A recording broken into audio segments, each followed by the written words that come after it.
saved us. Love so strong that the hard times praised us. From base life roots to the freeway nights, we turned small rooms into launch pad flights. Yeah, this the vibe that raised us, made us, saved us. Love so strong that the hard times praised us. From base life roots to the freeway nights, we turned small rooms into launch pad flights. We begun surfing waves too low, made our own rules everywhere we go. Held tight to the truth that our parents declared.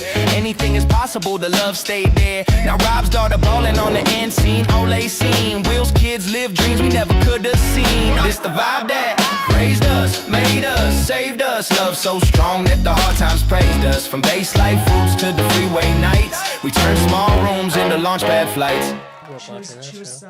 She Kelly Kapowski? Not Kelly Kapowski. She was the other one. The curly-haired Jessie. She was Jessie. Oh, okay, yeah. And I was watching that movie. She came out and she wanted to kind of break the mold. So like it was what's her name? You know Miley Cyrus when she was like all Disney, and then she wanted to break the mold, so she broke the mold. Oh yeah. You know what I'm saying? And Elizabeth Berkley did that, but she did it with Showgirls, so it was like this real risque. Like she went to Vegas, and she was this like backwoods girl, and she goes into the mall in Vegas, and she's like, I went to buy something, and it was kind of nice, and then someone was like, "Oh, where'd you get that?" And she said Versace. And I was watching the movie, and everybody's laughing in the movie, and I was like, "Why is everybody laughing?" Yep. And then the punchline came that it was Versace, and I was like, "Oh, damn! My whole life, I thought it was Versace." Yeah. So I'm so glad because I thought it was Yerba Mate. I've been thinking it was Yerba Mate, but you made it sound so like refined when you were like, they take hot water and put it over leaves. That's tea. Yeah, but it's the fact of it's not like you steep it and then pull it out. It's like you will get a mug and you will put loose leaf and you'll pack the whole thing filled, and then you keep filling it with hot water. You just keep going. And you do like 8 to 10 rounds in it, and you kind of like a special straw. you have like a filter straw in the bottom, so you just drink through that, and then so like if you came over to my house, I know it's just because one of my good friends and roommates grew up in South America. Okay. So like if you had friends over, they would offer it to you, and so you would get the first cup. So we would pack it. And then we would pour the hot water, and you would drink it, and then we would fill it up, and the next person would have it. The first time that you did it, did you like it? I did. It was bitter, but I kind of like more bittery. Okay. I'm not a big sweets guy. You weren't going kombucha tonight. Gabriel was like, he was hard on kombucha. Like, but I asked him, because I said, do you want sparkling water or you want flat water? And he was like, kombucha. He's like neither of them. He was direct. He was direct. And then I was like to you, and I said any kind of any kind that of kombucha is fine. And then right afterwards he was like, it's got to be ginger. Oh, he gave you specifics. Yeah, he went in. So he hit me up and was like, "What do you want?" Was it okay? It's great. It's great. You're just not getting it though. The issue with kombucha is it's carbonated, and so I didn't want to drink it before this thing. Yeah, he hit me up. He's like, "We can get any drink," I was and I was like, "He's offering us our favorite drinks." There you go. I was like, "Nothing carbonated. I'm gonna be burping the whole time." So you just went with the mate, the Yerba Mate. And these ladies over here were laughing at me too. They were laughing at that's me the whole fair. time. I mean, it's not your. I mean, it's spelled like you would never know not to pronounce it. Yeah. Mate. There's nothing that tells you. I thought, but that one's Yerba Madre. So they changed the name. They used to be Yerba Mate, really? And then about 4 or 5 months ago, I'm not sure why, but they changed it to Yerba Madre. So it's the same branding, everything. They just changed that second word. Nuts. Probably because people were calling it Yerba Mate. Oh, that might have been. Hey, do me a favor. Hand me the remote right behind you. There's a remote. Is there a remote sitting there? I'm gonna. You guys talk amongst yourself for a second. No worries. Let me just grab this. I'm just gonna. Technology always works until it doesn't. Fair. So I'm just gonna do that. I'm gonna go. Just turn it off. That makes life so much easier. How long you guys been friends? 25 years almost. 25 years? Yeah, 25. That's crazy. You guys were 5 years old when you met. Yep. Yeah, you guys ever date the same girl? No. Never? No, not the same yet. taste? Not the same taste? Or Hey, just throwing it out there. Not yet. Yeah. Hey, we still got life ahead of us. You never know. You guys got a lot of life ahead of you. Yeah, hopefully. Hopefully. No. In terms of, I don't even think we've ever, since we were maybe like young, even like had crushes on the same person. Really? No. Not at all. No. How'd you guys like people that like, I don't like. There's like, yes, this girl is pretty, but it's always like the ones that are like at school or whatever. Like there's like a bro code that you're like interested in. You're like, okay, he's interested in her. It's like, okay. But there was never a time that you said like, hey, I'm not going to tell Gabriel, but I'm gonna You guys no, would not still do slip anything into about it. DMs. There was a time I had to say like, hey, like back off. Don't ask this girl. That's true. We Really? kind Is of she let still it. around? No. No, she isn't around anymore. I So we mean, can say her she's name. probably around somewhere. So Like, yeah. but I mean, like Well, we she's didn't not. offer I hope because- she's around. Yeah. Like I don't. She's not around in our life, but yeah. Who started skateboarding first? We did it at the same time. Yeah, we got I mean, into it together. Really? So we kind of did everything together. Like, Yeah. started off like boogie boarding, like as kids. Like at Were the you good? beach. Boogie. I mean, for me, boogie boarding. I didn't realize it was like a sport until I got older. I thought it was just like a thing kids did at the beach. Like you just go and ride it's waves. generally the thing that you do if you can't surf. Yeah. Well, also You know what I'm here, saying? it's not like we have. Like once I found out people were like, one, not boogie boarding, bodyboarding, like in Hawaii or like these like What's waves the that have. difference? I mean, it's the same activity. It's the same activity, it's just called the different. actual sport would be called bodyboarding. Got it. Which I didn't know that until I, didn't was know probably that like either. 15 or older. Okay. But for us, it was like we grew up going to like South Mission Beach, Yeah. and it was 1 to 2 foot, maybe 3 or 4 foot if it was Yeah. a crazy day. How'd you guys get there? Did you guys get there? I mean, because you guys grew up near either- San Diego State. Yeah. So But how would you get to the beach? Would your parents take you there and Yeah. drop you off? It's usually like only during the summers. We do like summer beach days. Really? So Yeah. like our families would go and have like a beach day together. Both families, or one family was? more involved? depending, we'd kind of meet up at night. Like my parents would be working, so a lot of times I'd go with his mom would take us, Okay. and we'd go, or my aunt would take us, and we'd go to the beach. Yeah. I know, like my aunt would take us every Tuesday in the summers. We went When to you the guys beach. got into skateboarding is kind of a little rebel-ish. You guys don't seem like rebel guys. You guys don't seem like you break in a bunch of rules. You told me all the rules of the yerba mate that you had to do, that you stuck to.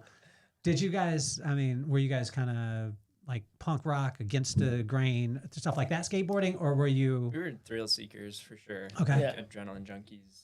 We would go downtown and skate parking garages and like kind of go hot tubbing and try and climb on roofs of buildings and. So stuff would like you that, jump? but- Would you skate and jump off the buildings too? We would climb buildings, and then we would Not like jump off. we wouldn't jump off, no, but we'd like climb up to like rooftops in downtown, and then we'd Okay. like skate down parking garages, skate through gas lamps, stuff like that. Just go have fun, like do stuff we weren't really supposed to do, but we Yeah. never really pushed it in the terms of like doing anything like super like gnarly. or, Did like, it register that that was the only sport that's actually illegal to do? Because like if you're playing basketball, you don't get the cops don't come up on you and Yeah, I guess you know that's- tell yeah. you get out of here. With skateboarding, that's a normal thing, yeah, right? yeah. I mean, we didn't. I guess like we didn't deal with that as much. Because like a lot of times when we were young, like we weren't like anything super good, and then as we got into high school, we got more into downhill longboarding. Like And so, fast stuff, like Yeah. the hands behind the back and stuff. yeah, like bombing Really? hills, doing slides, No like lay down way. slides. Yeah. Gloves. How fast you guys going? I went 50 and crashed, and then that was the end of my downhill. What'd you longboarding hit? career. Did you go face first? The story we like, yeah, it was me and my cousin. He was following me in the car behind me. That's how I know how fast I was going. That's a bright idea But, too. Just enough space. Yeah. You know. But essentially, like, went around this blind corner and didn't set my line right, and I bled into the oncoming traffic lane. There was this purple minivan that was like right there, right when I was about. Do you know to, what kind of minivan it was? Like a Probably Dodge. Like something, Caravan? yeah, Dodge exactly. Grand Caravan. wood on the side. Oh no, it wasn't that cool. Was there a It was family not in it? that cool. I don't know. They kept going even after. No way. Yeah. So I had to like. Oh, you didn't dart hit back. him. I didn't hit him, thank God, because I was going way too fast. Yeah. But darted back into my lane, tried sliding to stop, and my feet just were in the wrong spot, and I got pitched forward, Superman, probably like 150 feet, like jeans and t-shirt, just like. Gone. Oh, it, yeah. It was bloody. I remember he was like Road rash, like all over Full my forearms. arms. my Were whole you front. filming torso. this? I wasn't there. I just saw the aftermath because Good I wasn't there Lord. that day. But it was like his whole stomach, arms, knees, and then I was like, oh, okay. Like he pushed always like a little faster than I did. I enjoyed the sliding more. I'd probably like top around 30, maybe Yeah. a little bit above that. But I never really. After that, I could like feel. Like that's the thing in downhill is. You get sent, just thrown down the hill, and once you do that enough times, you realize like. How many times do Where you the- have to do it before you step away and say this isn't for me? For For me, it was that one crash. I mean, we'd ridden for probably 4 or 5 years before that. And you never crashed in 4 years? Not like that, no. I mean, it was. I'm regular, so my left side's always forward, and like my entire arm and leg on this side would always just be torn up. But it was mostly just like surface level stuff. So not a bit like that wasn't that big a deal. Yeah. But nothing major. Did you guys go from like kick flipping to right to downhill, or did you go to ramp, or what'd you do? We went downhill to street. So yeah. For me, it was that crash. I was like, I still want to be on a skateboard. I just don't want to go that fast. And I got into just like flat ground tricks and hanging out with friends and doing kick flips, all in curbs. But I never was like a good like transition skater. Like I didn't grow up going to the skate park or anything. And okay. Wish I did. That would be sick. But yeah, I more of just like for fun. Like kind of when the downhill longboarding career was over, I was like, I'm just gonna do this for fun and hang out with friends. So when you guys were growing up, who were the skaters? Who were the ones that you guys were looking at? I mean, we grew up Tony Hawk Pro Skater, but I mean, I remember Nigel Houston when he was like 12, 13, winning Street League. Yeah. You had P-Rod, you had Shane O'Neill, you had like Chuckler. Yeah. Who else? Chris Cole. Like watching those guys. And I always loved, that was the thing, is I loved watching skating and like Street League and even watching their edits that came out. Yeah. But I was never close to good enough to do what these dudes were doing. And like, I guess as I would try and push where we'd like hit like a 4-stair or a 5-stair. And then like. How many stairs have you ever hit? How many have you hit, Gabriel? 5 is the biggest. 5? Yeah. Because we never really got into that. That was the thing. Is like, I mean, would 5 is a lot. See, growing up, I was always like, like we could like. Did you ever try more, or 5 was just? I mean, I feel like we'd like maybe push 6 or 7 a couple times, but I mean, after you slam a couple times, you realize like, okay, do I want to do this bad or not? Did you guys ever test it? This is the thing that I always wondered was, do you test it? Because if I run and jump down 5 stairs, like I'm mad. You know what I'm saying? Like, I'm not trying to do that. Yeah. I mean, even. Oh, you mean test like run and jump before trying? Do you do that? Does a skater do that, or is that just like, nah, I ain't trying to? That's like buying I don't know a board if we that's ever all tried together. that. Yeah. I think I was more worried about jumping and landing more impact on my knees without it like counting. I'm like, I'm just gonna go for it because like maybe I pull it off. Whereas if I just run and jump, okay, so you don't test. That's not a like skater that. thing. I mean, maybe some people. All my skater guys, you know, like who are some of the legends for you guys? I mean, obviously Hawk is a legend, and have you guys interacted with Tony?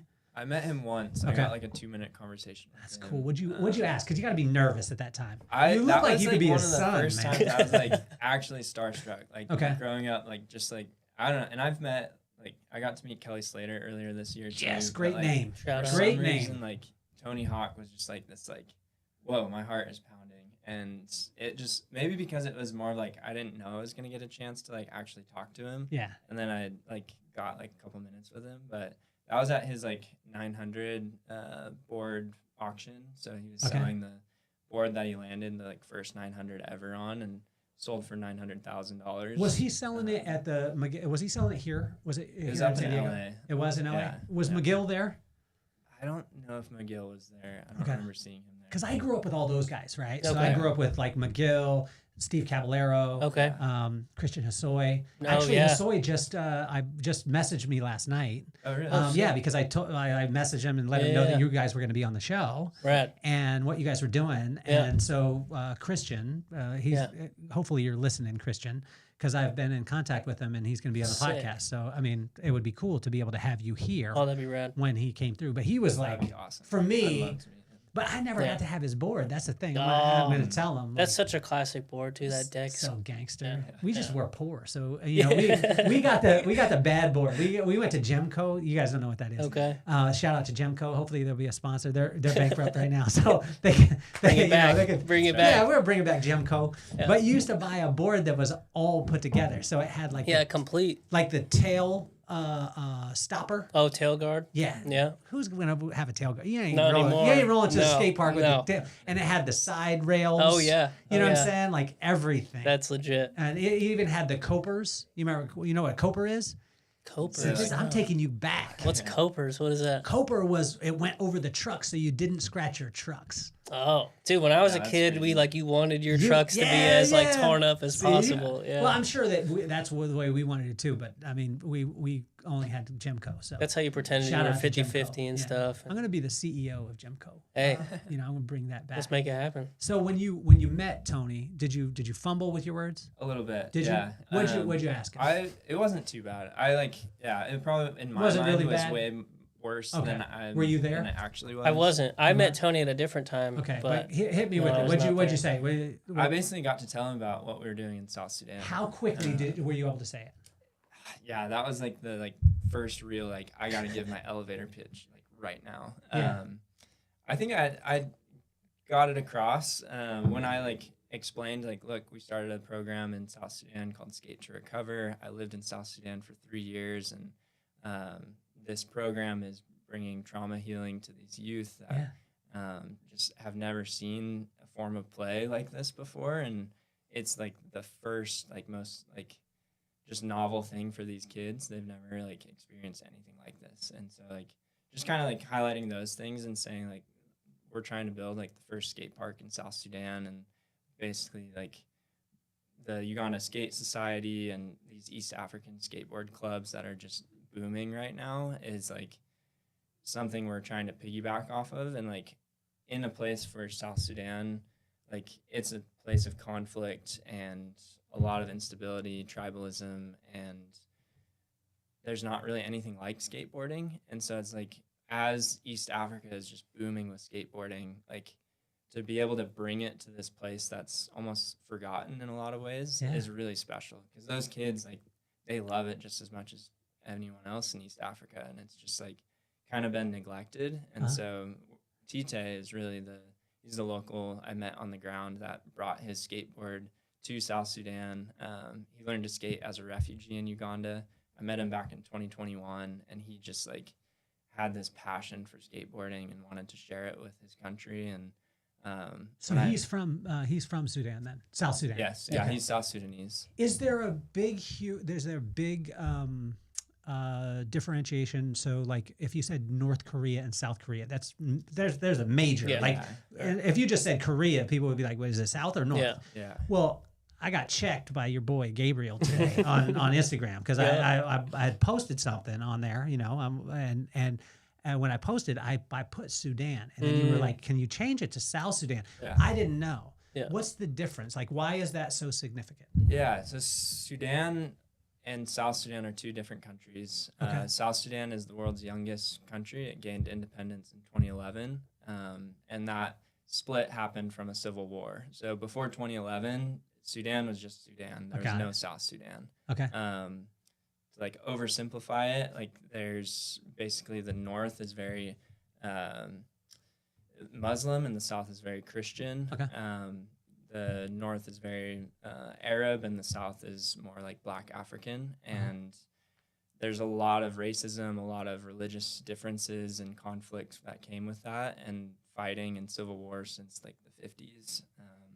And so basically in 2011, after the Civil War, South Sudan signed an agreement that separated the two. And unfortunately, South Sudan has had its own civil wars since then. Signed independence 2011, and then based on the tribalism, had a civil war start in 2013 that went to 2018. And so the past of South Sudan has just been covered in conflict and war since the 50s. And most of the fighting from even the first Civil War was all done in the South. So these people that we're teaching to skate are these kids, they've just grown up with this generational conflict. And skateboarding is this really unique tool that's just it's different than soccer or basketball. Shout out to the South Sudan National Basketball Federation. They're amazing, and what Luol Deng has done with the basketball team of South Sudan has inspired our formation of the South Sudan Skate Federation. But skating is it's an individual sport. It's not a team sport. With teams, you have this one versus the other, or one region versus the other, and it almost continues this tribalism. Not to say that it's doing that because there is unity, and you see that through what the National Basketball Federation has done in South Sudan of uniting the country through basketball. But skateboarding, it's like really like these kids that are misfits or just artists, or it's a form of self-expression. It's a form of art. It's not just a sport. And the kids, there's boys and girls that are coming and skating together. There's kids from opposing tribes that are coming and skating and just like forming this really tight-knit family and like community. Like skateboarding is really good at just like bonding people together. So yeah, it's just this really unique thing that's happening in this country that's really just like kind of been in conflict and really neglected. Like NGOs, like there's a lot of NGOs there, but it are non-governmental organizations, nonprofits, organizations that are like investing like millions and millions of dollars into relief aid. But the development of that country has like, not to say that like a lot of the money is like not being used in proper ways, but having lived there for 3 years, I did see the dark side of humanitarian aid a little bit. Yeah.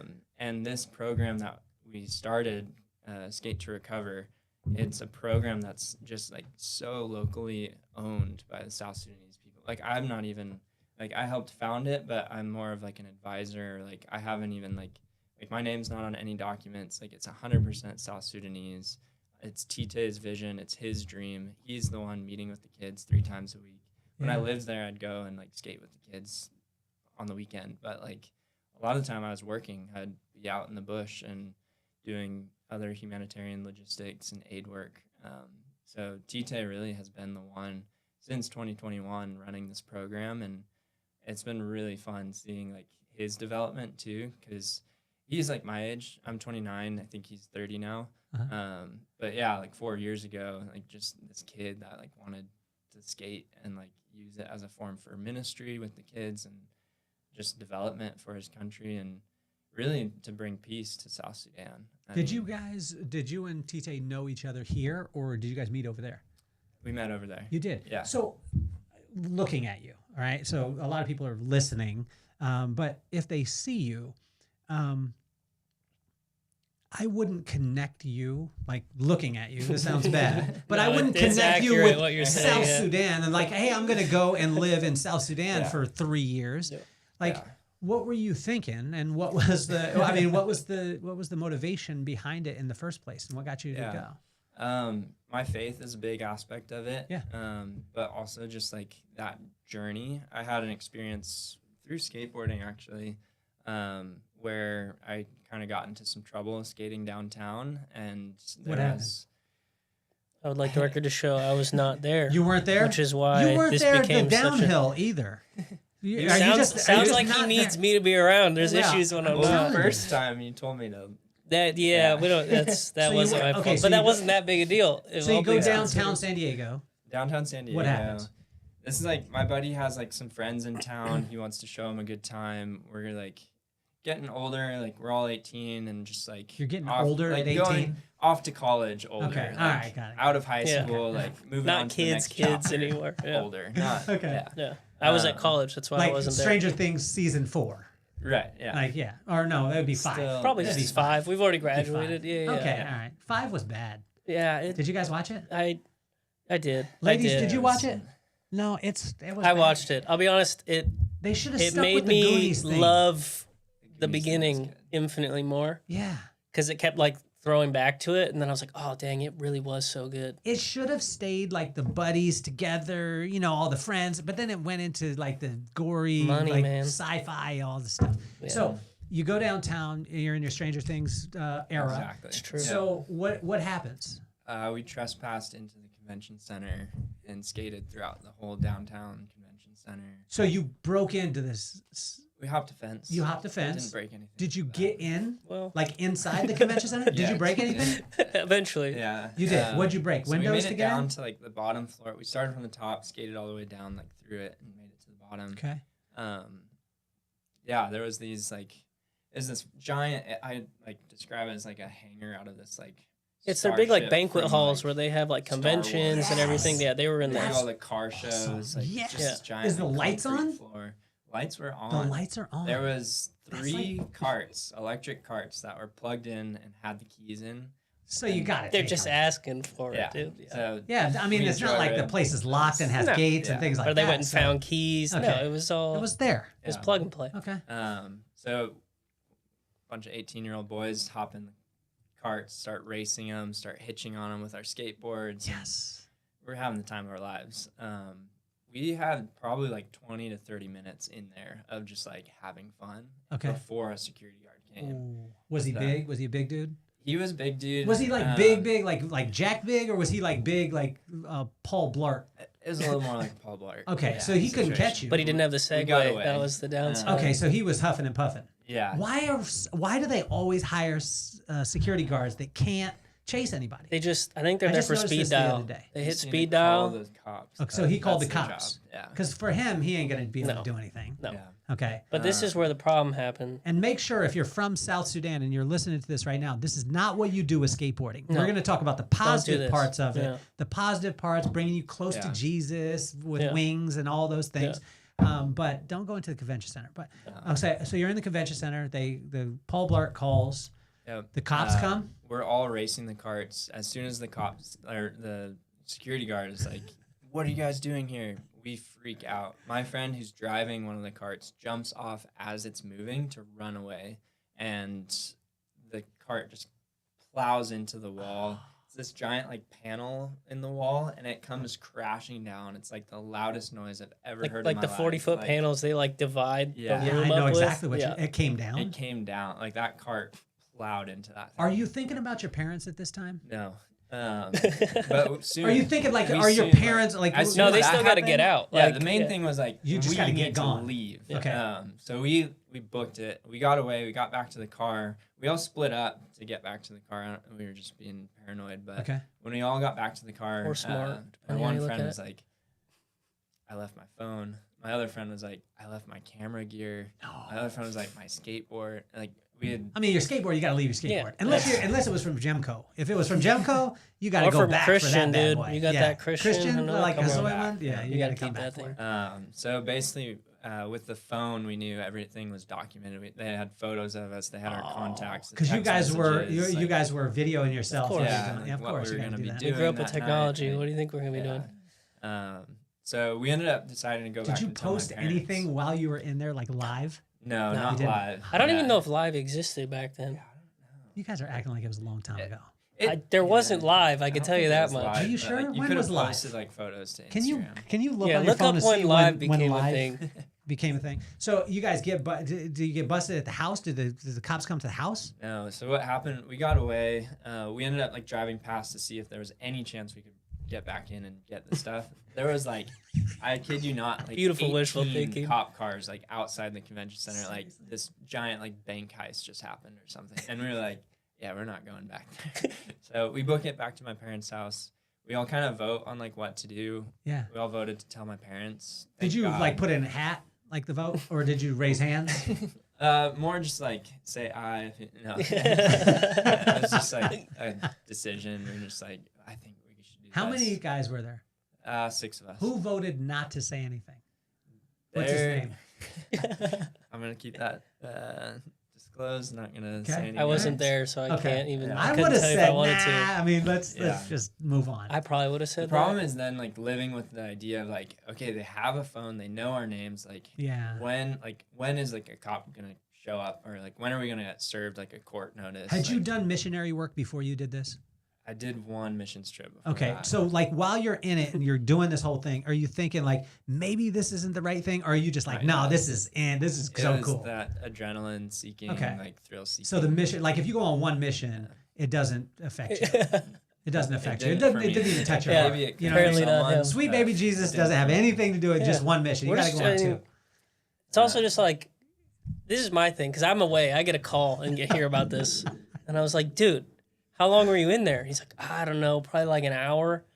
Because like they had been exploring before they got there. And I was like, at what point were you planning on leaving? Because I'm the guy that's going to be like, hey, like, let me take a step out of this situation, read the room for a second, and then be like, hey, we should go. Like, this is but I wasn't there, and all the rest of them are just like just getting it. Let's milk every last second out of this experience we can. There, that was the lesson. Because there's no way after I would have been there an hour, been like everything's gonna be fine. Like, so did your parents send you to South Sudan because you did this? Is that what? Is that how the whole thing happened? Is that how that? Yeah. Is that what, like, we got a summer camp for you, bro? Like, you're going. Basically, it's like Holes. Have you seen Holes? No, I haven't seen Holes. Oh no, Stanley Yelnats, dude. Really? Young Shia LaBeouf. Oh, I like some Shia LaBeouf. He's a little strange. I mean, he was like, he's cool. He was like 20 maybe when he made this movie. You haven't seen that? He gets sent away to a boys' camp where they dig holes in the desert. No. Oh, bro. See that. Gotta watch that. I gotta see that. I just got done with. Did you guys watch The Offer? With Miles. What's the Miles guy? Miles Teller. Miles Teller. Yes. And it's a story of The Godfather, making of The Godfather. Oh, whoa! You guys haven't watched it? But have you guys seen The Godfather? Yeah. So, well, you're a film guy, so I mean, The Godfather is like the greatest. But have you guys watched Have you guys seen the Godfather? Okay, so The Offer is about the making of it. Okay. And it's like you're a filmmaker. You gotta watch it. You gotta watch it. It's so cool. So you get sent off. Do you get sent off to South Sudan? No. So that whole situation, what happens with that is we go back, apologize. It's a month of like not knowing if the charges are going to be pressed, and basically the feedback we had is like they're keeping with the charge. They're pressing. They're charges. getting it. Yeah. And a month goes by, and basically we get this email saying we're going to drop charges and we're going to let you just pay for the damages. Were you praying for this? Absolutely. Yeah. Is that when you really got close to Jesus at that time? Yeah. Because you have the tendency to get close when you're just like, Lord, let me out of this. You're like, and I'll go prayer every day. We're about to find out. You know what I'm saying? Yeah. Did you really think that prayer worked, or during that time were you like, oh my gosh, Jesus is real? Honestly, yes. Like we were praying for that. Like were your parents? Were you guys getting together and praying? I'm sure my parents were praying. Were you going to a youth group? Were you guys going to a youth group? Were you going to a youth group? I was going to a youth group at the time. So was the youth group praying? No. Was anyone speaking? I don't think it was that public. It? I know it wasn't like a shared. This was like it was my freshman year of college, so I was like at school, like away at college. You were at USD. Point Loma Nazarene. Oh, you were okay. He did his master's. You did okay, and then I was up in Oregon. Trying to flex on me now? That's what. No, I'm talking. You're not wrong with USD. You're getting it right. It's just later. So you were at Point Loma when you did this? Yeah. Yes, that is so good, man. That's why you hang out with people who go to church. You know what I'm saying? Because it's gonna be a good party. 100%. Like that's what we used to look for 100%. In the ladies. So like the ladies, the pastors. Oh, pastors' daughters. Oh, is that what you're saying? That's what I'm saying. Watch out. So did you find that type of behavior was common at Point Loma?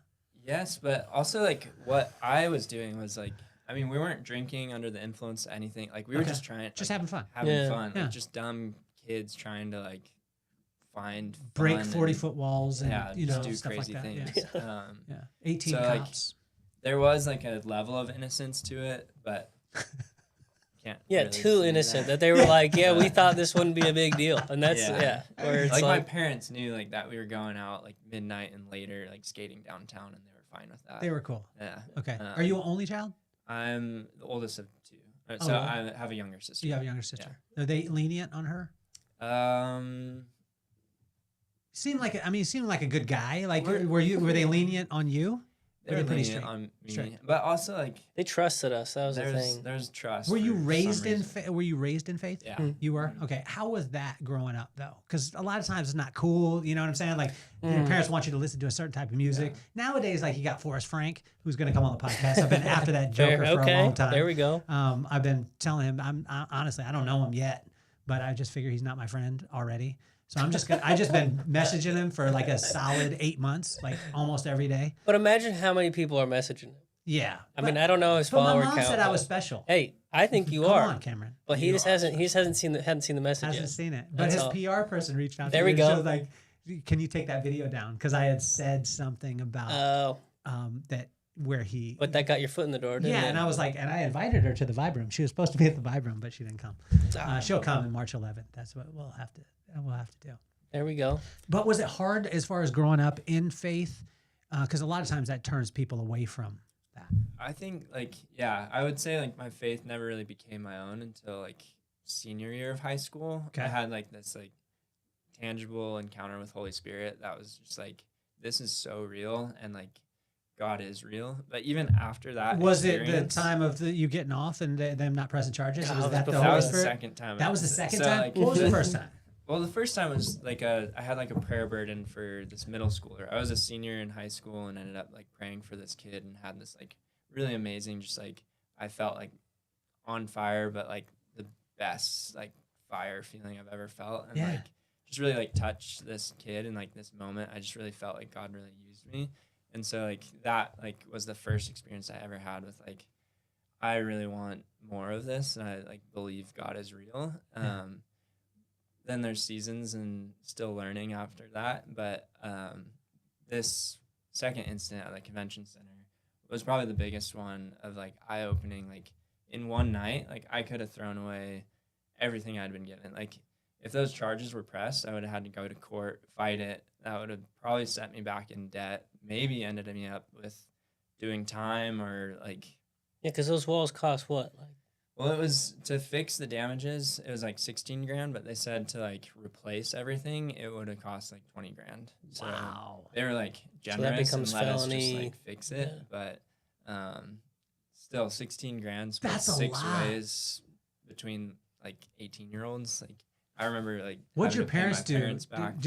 What'd you do to be able to do it? Did you like they fronted the money. They fronted the money. And I had what'd you do me, as far as I work? like worked that like first semester at like Point Loma school cafeteria. Shout out. Okay. The CAF. Did you get tips? Did you get tips? Oh, no. No. You don't get tips. No, you're there? working for the kids that go there. Yeah, yeah. Like $12 an hour. $12 an hour is pretty solid, you know. I mean, not nowadays, but back then, not bad. I still got over in the other part of the studio. I still got my Kentucky Fried Chicken badge. Was that your first job? Wow. No, not my first one, but that one was $4.15 an hour. I think it was. Dang. I believe it was. Yeah. Is that here in California? Old, no. Yeah, it was in California. I'm just old, dude. Yeah, fair. You know what I mean? I had a little girl. We were. Well, I didn't have the little girl, but she was at my son's orientation for high school tonight, and she just walked in. She's like 5 years old, and she just looked at me and she's like, "How old are you?" And I was like, "Damn, I guess I got to tell you, I'm 50." You know what I mean? Like I want to kick, stretch, and kick. I was at my buddy runs. Do you know FCA? FCA, no. Like Fellowship of Christian Athletes. Ooh, okay, yeah. So he runs like the surf branch up here in Carlsbad Oceanside. Yeah. So I was at like one of their summer camps, just like stopping by, helping out. And I was talking to him, and one of the girls in the camp runs up, and she goes, "Hey, mister." And I realized she was talking to me, and I was like blacked out. I don't even know what she asked me after that, but I literally was just like, I was like, mister. I was like, yo. Was this recently? This was 5 months ago. Okay, so did you have the stash though? Because the stash is. I get, I guess that helps. Did you do you have a panel van? I don't have a panel van. If you had a panel van with that stash van, I mean, that'd be illegal. I think that'd be tough. That'd be strong. No, that would be legit. Yeah, you should get an 18 van. That'd be sick. 18 van, that stash. Yeah, dude, you kind of look like Face anyway. You know who Face is? Oh, that is a compliment and a half. See, I brought him back. That. I wanted to speak some life. That's what's up. I'll take that. Which is good. But yeah, she broke my heart. I was like, dang, how old do I look to this? I don't know, 13, 14. I just got mistered. I was like, I didn't think that was going to happen for another 10 years. Like, I didn't. As soon as you shave, you'll be a 16. That's true. I can bring it back. No, we're about 21, 22 with the clean shave. We're growing up. I just haven't seen it. That's true. It's rare. Maybe once a year. So when the second time when this happens, did your parents? You didn't tell us if your parents sent you away. Did your parents send you away? No, they didn't send me away. Did they pressure a mission trip? No, not at all. They were disappointed in me. Okay, that hurts even more. I mean, although I wish my dad would have been disappointed as opposed to whooping my ass. Yeah, fair. You know That's what I mean? Because I mean, some people are like, "Oh, that hurts." No, it doesn't. you didn't get the belt from Pop. That's true. You know what I mean? That's true. Yeah. Big shout out to Pop. He was a good man. Sometimes you gotta do what you gotta do. He one time we went to church, and they did a sermon on spare the rod and spoil the child. Yeah.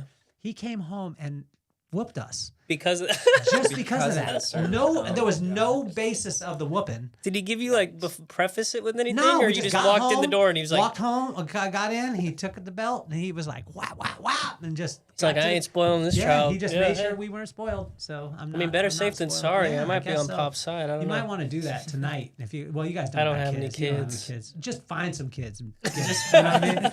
You know? This is from the Lord. Go to the skate park, young kid.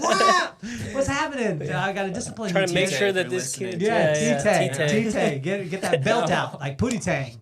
Let the kids know. So when you start, like when you go over to South Sudan, did you go over why'd you go for 3 years? So the first time was an internship with Samaritan's Purse. Okay. I was a photojournalist internship with them. Did 3 months, one summer. Okay. Fell in love with the work. So how long? Is that 3 months? 3 months. 3 months. Okay. Yeah. And so we ended up while I was there, got to take photos and write stories of beneficiaries and travel all over South Sudan, and just really was this eye-opening experience to the hardship, but also the beauty that's in this country that I had never even heard about. I had no idea where South Sudan was on the map, and when I came back from that, I was pretty mad at the world of just Americans are the worst. We have cereal aisles in grocery stores that are just full of different types of cereals, but these people that I just saw were at this food distribution had to wait in who knows how long of a line, and then walk sometimes over a day to get there, just to a food distribution. And it just was it took me a while. I had to kind of process okay, I had been given this opportunity to go and see this place that I was just as ignorant before. I didn't know anything about South Sudan, and I'm getting pissed off at these people that now when I'm back and they're complaining about their tea being too hot, or they're not having to walk miles to water holes to get water for their family. Their yerba mate doesn't have enough tea ice in it, or the leaves. Oh, not enough leaves. It's true. It's watered down. Yeah. So can't have that. It was just this shift of thinking of okay, I've had this opportunity to see these things, and what I can do with that is share the stories from those places and to educate people on South Sudan.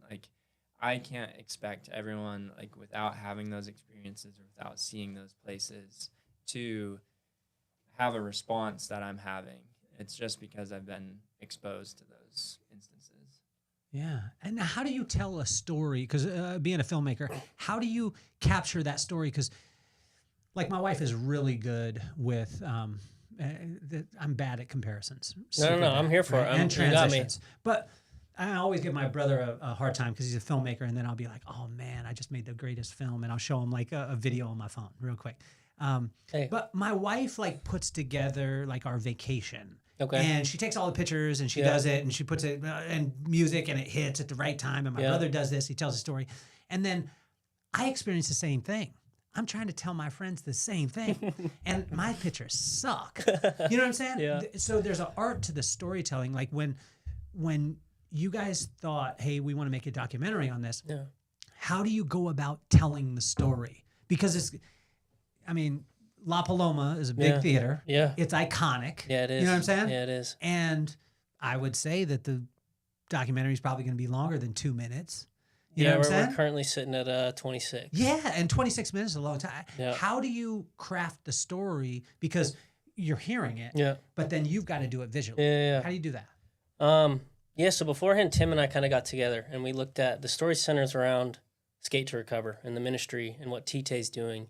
And he's really at the center of it. Yeah. And it's his story. It's the story of him growing up being a refugee in multiple countries, and then finding skateboarding that gave him this light, this passion, and this place to kind of put all of his creative energy, and wanting to bring and give that to other kids. And so as we heard his story, learned more about that, we wanted to really walk people through that. And so the trip started when we went out. We went to Uganda first because he had been a refugee in multiple countries before that, but in Uganda is where, at the Uganda Skate Union, is the first skate park in Uganda, is where he really got to skate a lot more consistently. And they had a bit of a park at that point, and he was able to really dive in and learn a lot more. And then he got to see what community can be built from a skate park being put somewhere. And so the story started there. We were like, we want people to see that. We want them to, be able to see the vision of what we're trying to do with building a skate park in South Sudan. Yeah. And also see where T-Tay caught that vision. And so we always knew we wanted to start there and capture that and show Jack, who started Uganda Skate Union. Shout out Jack. We wanted to let him kind of showcase what he did and show back in, was it 2003? 2005 when he started it. 20 years of a skate park being in the middle of a community, the change that can happen from that. What's your process? Like, it was interesting to me because I was listening to are you a Robert Rodriguez fan?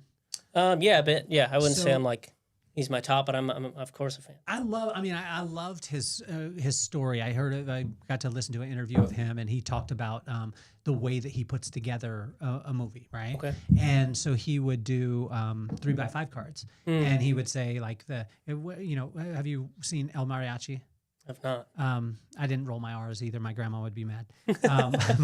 But there's a guy walks into a bar with a guitar case. So he writes that on a 3x5 card. Next one, like shot listing. Yeah, so he did that, and he would do that for every movie, and he would just do it on a 3x5 card, and he did it on the interview. Yeah, I see what you're saying. He did it, and it was just a simple process, and then obviously you fill in, and you have this stuff. What's your process when you go to? Well, so for this, it's different in the sense that it's a documentary. In the sense of, how do you make somebody interesting? So Tim and I sat down, and we had things of like, okay, these are the visuals from here on the other side of the world of what we can imagine it's going to be like. Because I haven't been there. I hadn't been to Uganda. I hadn't been to South Sudan. I'd been to other parts of the world, and I've been to Africa before a couple times, but I hadn't been to those parts. So you have general ideas, but again, a lot of it was, hey, we're going to make a playbook of this is what we think the story is going to look like. This is what we're looking for. Okay. These are the main like highlights and key points we're looking for. But we might show up and have to throw this whole playbook away and rebuild a playbook when we get there.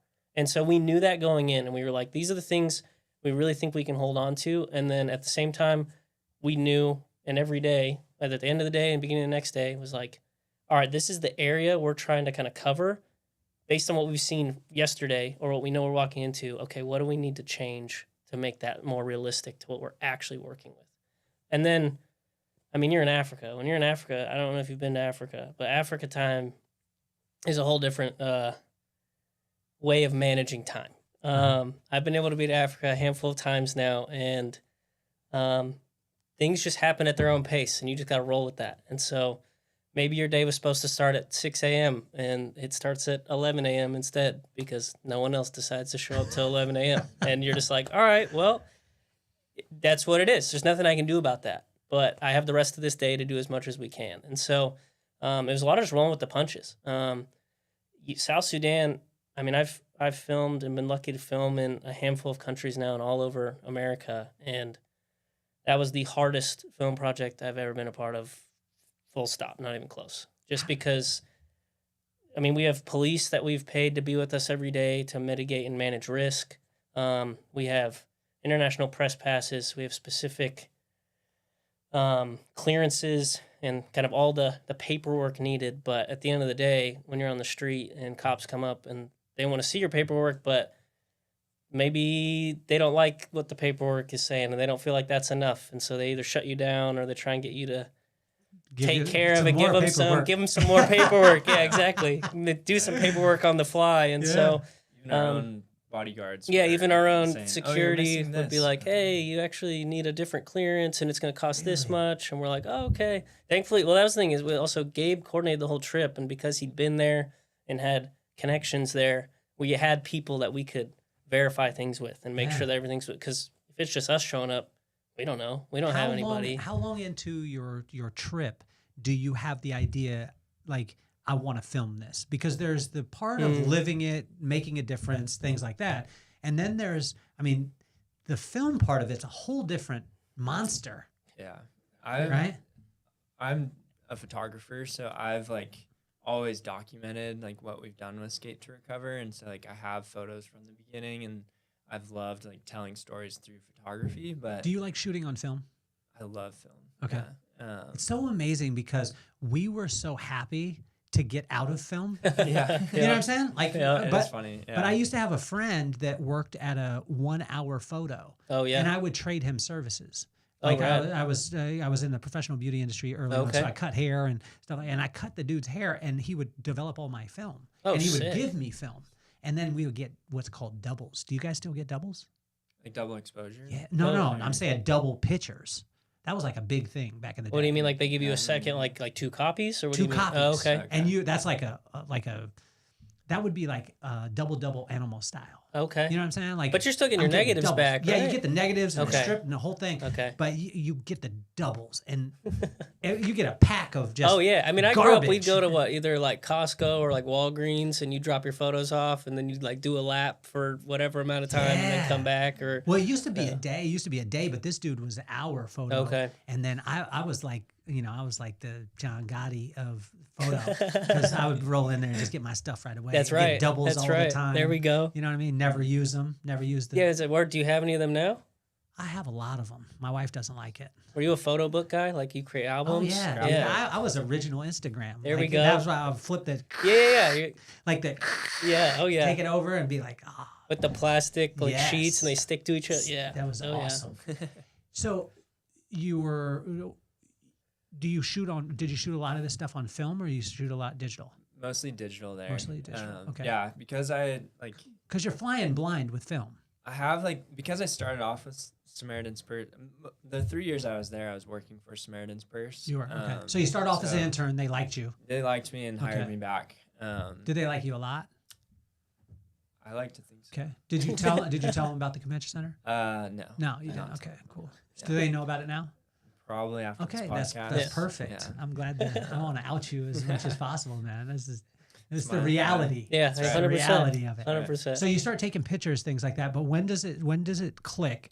The film. Hey, I want to make a film about this. That was probably when we once maybe 2022, 2023, end of 2022, beginning of 2023.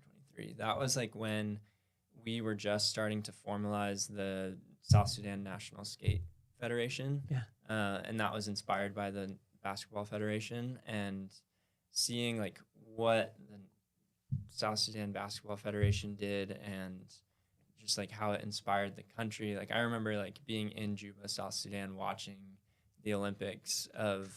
What year was that? Was that 2022 or 20?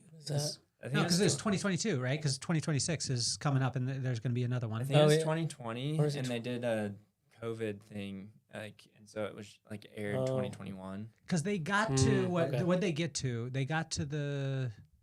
Was it for third place? Did they get? They didn't get. They didn't medal. They didn't medal, but they were close. No, I want to say they were in the medal game though. I think they were fighting for bronze, but I could be wrong.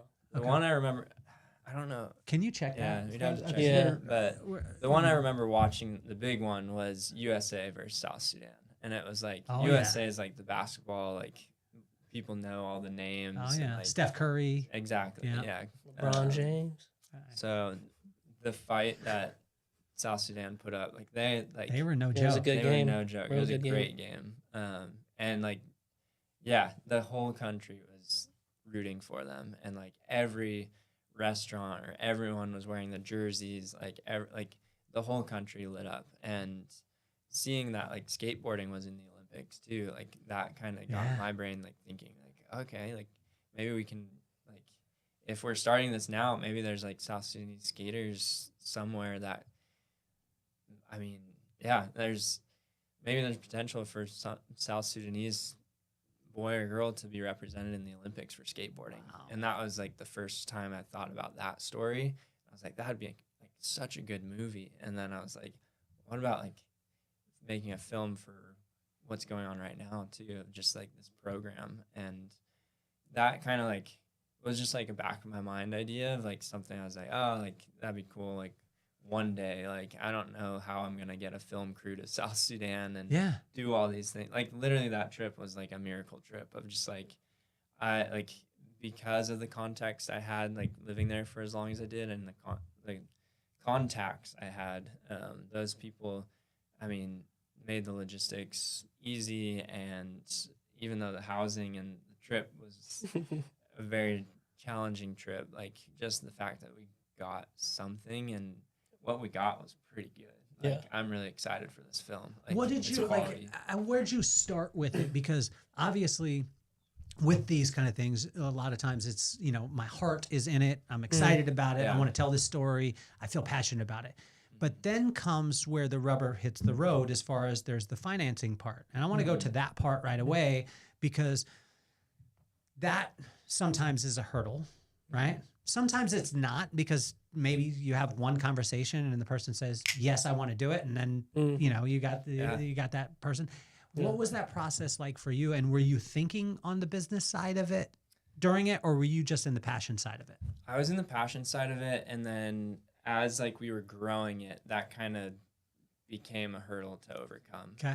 It started off like just in the beginning stages. Every time I'd come back to the States, I'd network with friends, get used skateboards, talk to skate shops, get like 50% off decks, and fundraise for a small amount. How would you fundraise? Would you do like GoFundMe stuff? Friends and family, like send me a Venmo, like IG stories, baby. Yeah, Instagram stories. Seriously? Yeah. And you would just say, hey, would they like send cheap. you? I just needed like $500. Okay, so you need $500. So how many skateboards would that get you? The most I'm able to bring usually. I think the most I brought in one time was like close to 30 decks. 30 decks. Did you have the trucks too? No, not all of them. Did you most, contact completes Gemco? I brought in this time? We did not. 10. We did not. Like in one duffel bag, I brought 10 completes. 10 completes. Yeah. Wow. So, but how does it work? Because there's so many kids there. You get there with 10. Yeah. And when it started, Tite was teaching 30 kids with one board. So they were sharing one board between 30 kids. What were they doing as far as shoes? Because one of my buddies, his name is Manny Ahomey. Okay. He has Samaritan's feet. Oh, and so he is, I can't remember exactly what country he's from, but he grew up walking, 4 or 5 miles to be able to get the water and then back. And he talked about the foot-borne disease, which I didn't know about. But it was so common there. And so he started Samaritan's Feet, where he gives shoes. Brad. And he connected with the NBA, and the NBA did the first barefoot. It was actually NCAA. They did the first barefoot game. Oh wow! They did that whole thing in honor of it. That's cool. But how did you? I mean, even now, how did you bridge the gap with the shoes? Because you got to have grip tape, and grip tape's going to tear your feet up. Yeah. There's like. Did you have Chinese to get market like after not quality shoes, but like did a you lot get of those these kids donated are too? just barefoot. Did you get these donated too? I was able to bring a few pairs of shoes in. But so we prioritize skate equipment. Okay, so you can get some shoes. I mean, you'll even see in the dock now. A lot of the kids skating are like in beat up slides. Some are barefoot. So we need a shoe company 100%. To come in and say, hey, we're just going to provide shoes. That'd be amazing. Across the board. Yeah. So now, then the kids, if they want to skate, then they can skate. Yeah. I mean, they're skating the other way. These kids are fired up. Yep. But we want to take care of those kids. 100%. Happen. Yeah. We need to take care of the kids. 100%. So when they're going through and you bring it in for the first time, are they kind of freaked out? Or are they excited about it? Like when they're so excited. Just so excited to see skateboarding. Yeah. I mean, even like we used to like, now we're renting a like concrete slab and we have some like rails and kickers that we've manufactured and built. But before that, we were just on the streets, like in Juba, South Sudan. And God protected us because traffic there is horrible. And like if a kid fell and shot out a skateboard in the middle of traffic, like nightmare stories could have happened. But luckily God protected us. But I have like videos on my like iPhone of me like just like selfie like video with these kids behind me like going through traffic. And like the people on the side of the road, like they would be like amazed. Like, yes, you got people that were not always stoked that we were in the middle of the street, but like for the majority, like they've never seen a skateboard before. They don't know what that is. And so when they see this new thing that's like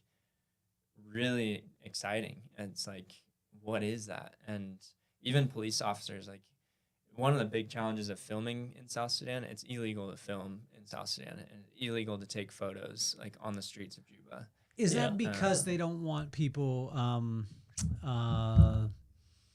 utilizing their plight to promote their own stuff? A lot of it's like political, whether it's like protecting the president from bad journalists or protecting from spies. Like I've gotten accused as like a CIA agent multiple times because I've had a camera out there, and it's just really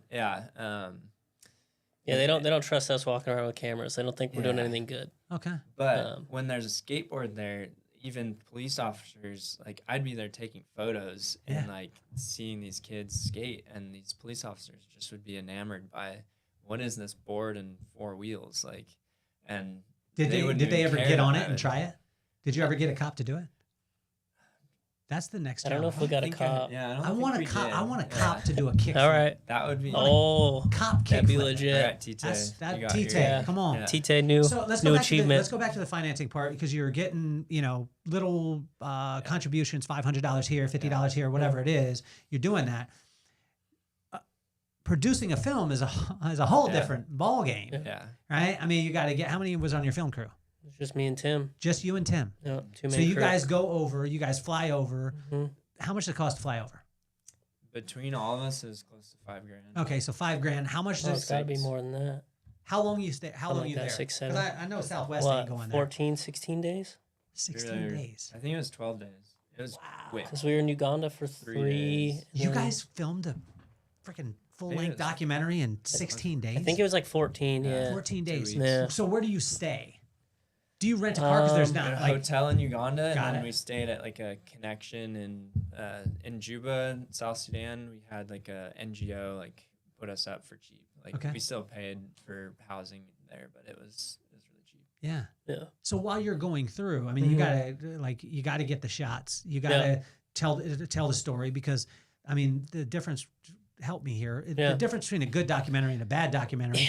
You could tell the exact same story, but you could be my 100%. wife and everybody love you, or you could be me and people would be like, I don't even want to look at your crap. Fair. You know what I'm saying? Yeah. I mean, you're making the most of what you got, and a lot of times we would have plans, and some came to fruition, and others not at all. Like we'd get to situations, and within 10 minutes, 15 minutes, they're like, yo, you got to put your cameras away. You're not allowed to film here. What's a story that you wanted to tell, but like, because there's personal sides of it, right? So if you're doing a documentary, or say you're doing a movie, and you make up the scene, the actor does the thing, you got the little girl, in the scene, and she connects with the audience, and you're so heartfelt, all this stuff.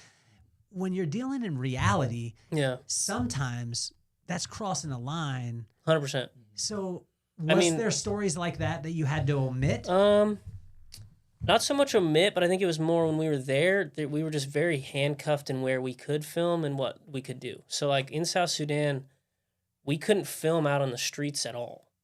Like our first day there, we shot in front of one business because one like private police there like allowed us to film there. But like I'll tell you this story. So we were going to film at Tite's work, and we got. He works like sewing clothes and fixing clothes. How old is Tite? 30. Okay, So he does that on the side to supplement, just like living expenses, stuff like that. And so he'd gotten it cleared by his work, and so we were going there to film. And so we get out of the car, we're walking down like this small like dirt street to walk down to where his work is. And Tim and I are walking. We just have our cameras like holding them. What cameras do you have? What are you guys using? So we shot these on Sony FX3s. Okay. Which is like the smallest cinema camera that they make. They're gangster. I'm taking photos on Sony A7R5. Okay, so you're walking behind them, like they're doing Well, it's us 3, and then we have our 2 security with us. There to keep these guys alive. Yeah, I'm kind of like their eyes and ears and just like watching out. Do you have one of the tall chairs that you carry around too, the director's chair, like old school? No. Did you have like a megaphone and a beret No. while you were there? No, all I have is my kit. Did you have like I have a saddle. knickers? Maybe if we had a bigger crew. No, none of that. I wish we could have dressed more classically. Dude, I guess we should have. Yeah. I mean, at that point, we're standing out. Who cares? What was the movie with Brad Pitt? Brad Pitt, it just came out. It was really, I didn't like it that much. Recently? Yeah, it was recently, and it was like Margot Robbie, Brad Pitt. It was about movie making in like the 20s. Or what was it called? Amsterdam? Not Amsterdam. It was something like that. Babylon? Yeah. That's like, what is that, 1920s, 1930s? I'm imagining like that. No, that's a way cooler vibe. That's not at all. all. You didn't have like a long cigarette. No, we got waving your hand around a lot at people. No, I had a sun shirt. Yeah. Costco sun shirts. What's a sun shirt? So it's like a UPF shirt, so like sun protection with a hood. Why do they list off the SPF on that shirt? So yeah, I don't know. I have no idea. so but it's always weird. like 50 UPF. I'm like, not like we know. This is 50. I'm like, yeah, it's a shirt. Like it's a shirt. Yeah. It's a cover. I don't know. Yeah. Maybe because they feel so thin, But people are going to think. You were wearing. But we're in that pant. Like, Did you have a I hat? dress completely different when I'm out like filming places. It's like pure utility. Like Did you I'm have wearing a director's hat? Like any type No, of I had Did you have a director's vest with like the things that can like it's almost like a fisherman? No, I mean I had a backpack on me with all the extra stuff. You did. Okay. But that's the thing is like you're trying to look as low profile and especially after this. So we're walking out. There's like what? 2 security, me, Gabe, Tim, Tite, and then Tite always had a friend or 2 with us. And so we're walking to his business and we get swarmed by like 20, 25 people from the community. FX3s are out. Like, yeah, because we're holding our kitted out, cameras like- just walking. But we're not filming or anything. We're just walking with them. And then everyone just starts freaking out. And they're like, what are you doing? Why are you filming us? And we just like have a crowd around us. And we're just like, yo, what is going on? And so we end up getting like escorted to like local police that are around the corner, like their office. And so we have all our paperwork with us, our security go in there, and they're like, you guys stay out here. And so we're just sitting outside. They go inside to talk it over. So the 3 of us are sitting outside. Other people from the community come up and they're like, what are you guys doing? Like, who are you? Asking us questions. They were all super nice, but they were just like, what's going on? And we were just like, oh yeah, we're like shooting a documentary on like skateboarding in East Africa. And so they're wanting to look at like, we have our international press passes on us. They're checking those out. They're in there for like 45 minutes. And then eventually they're like, all right, come on. And they just start walking. And we're just like, okay, like no idea what's going on or what. And I remember walking off, one of the dudes that had come up to like introduce himself, see what was going on. He was like, hey, Cameron. I was like, what? He's like, are you guys good? I was like, I don't know. I just know we're going this way. And so we just keep walking. And then, because we've never been there before. And then we like get in front of this building and they're like, oh, this is Tite's work. You guys can film. And we're like, oh, okay, cool. So we're there for like 15 minutes, like just outside, like filming him working a little bit. But people are walking up and down the street, stopping, looking at our gear. Our like security keep telling people like, yo, move on, like stop hanging out. But they keep the whole time, like we're trying to film and like in my ear, one of my guys like, yo, we need to go. We need to go. And I'm like, where's this line of we've shot enough here where this is worth it and we need to leave before this becomes a different situation. And so just stuff like that. So after that, then it was like, okay, we aren't moving at all with cameras out ever. So then we had to strip down and break down gear so we could have it in backpacks so that people don't know we have cameras with us until we're filming. And then we're only filming inside like locations that are closed off or that can be controlled. So we had this idea like, oh, we're going to capture the culture of like Juba, South Sudan and show it off. And it's like, oh no, you can't film at all outside like ever. And you're like, okay, this became a whole different thing. And so could you guys have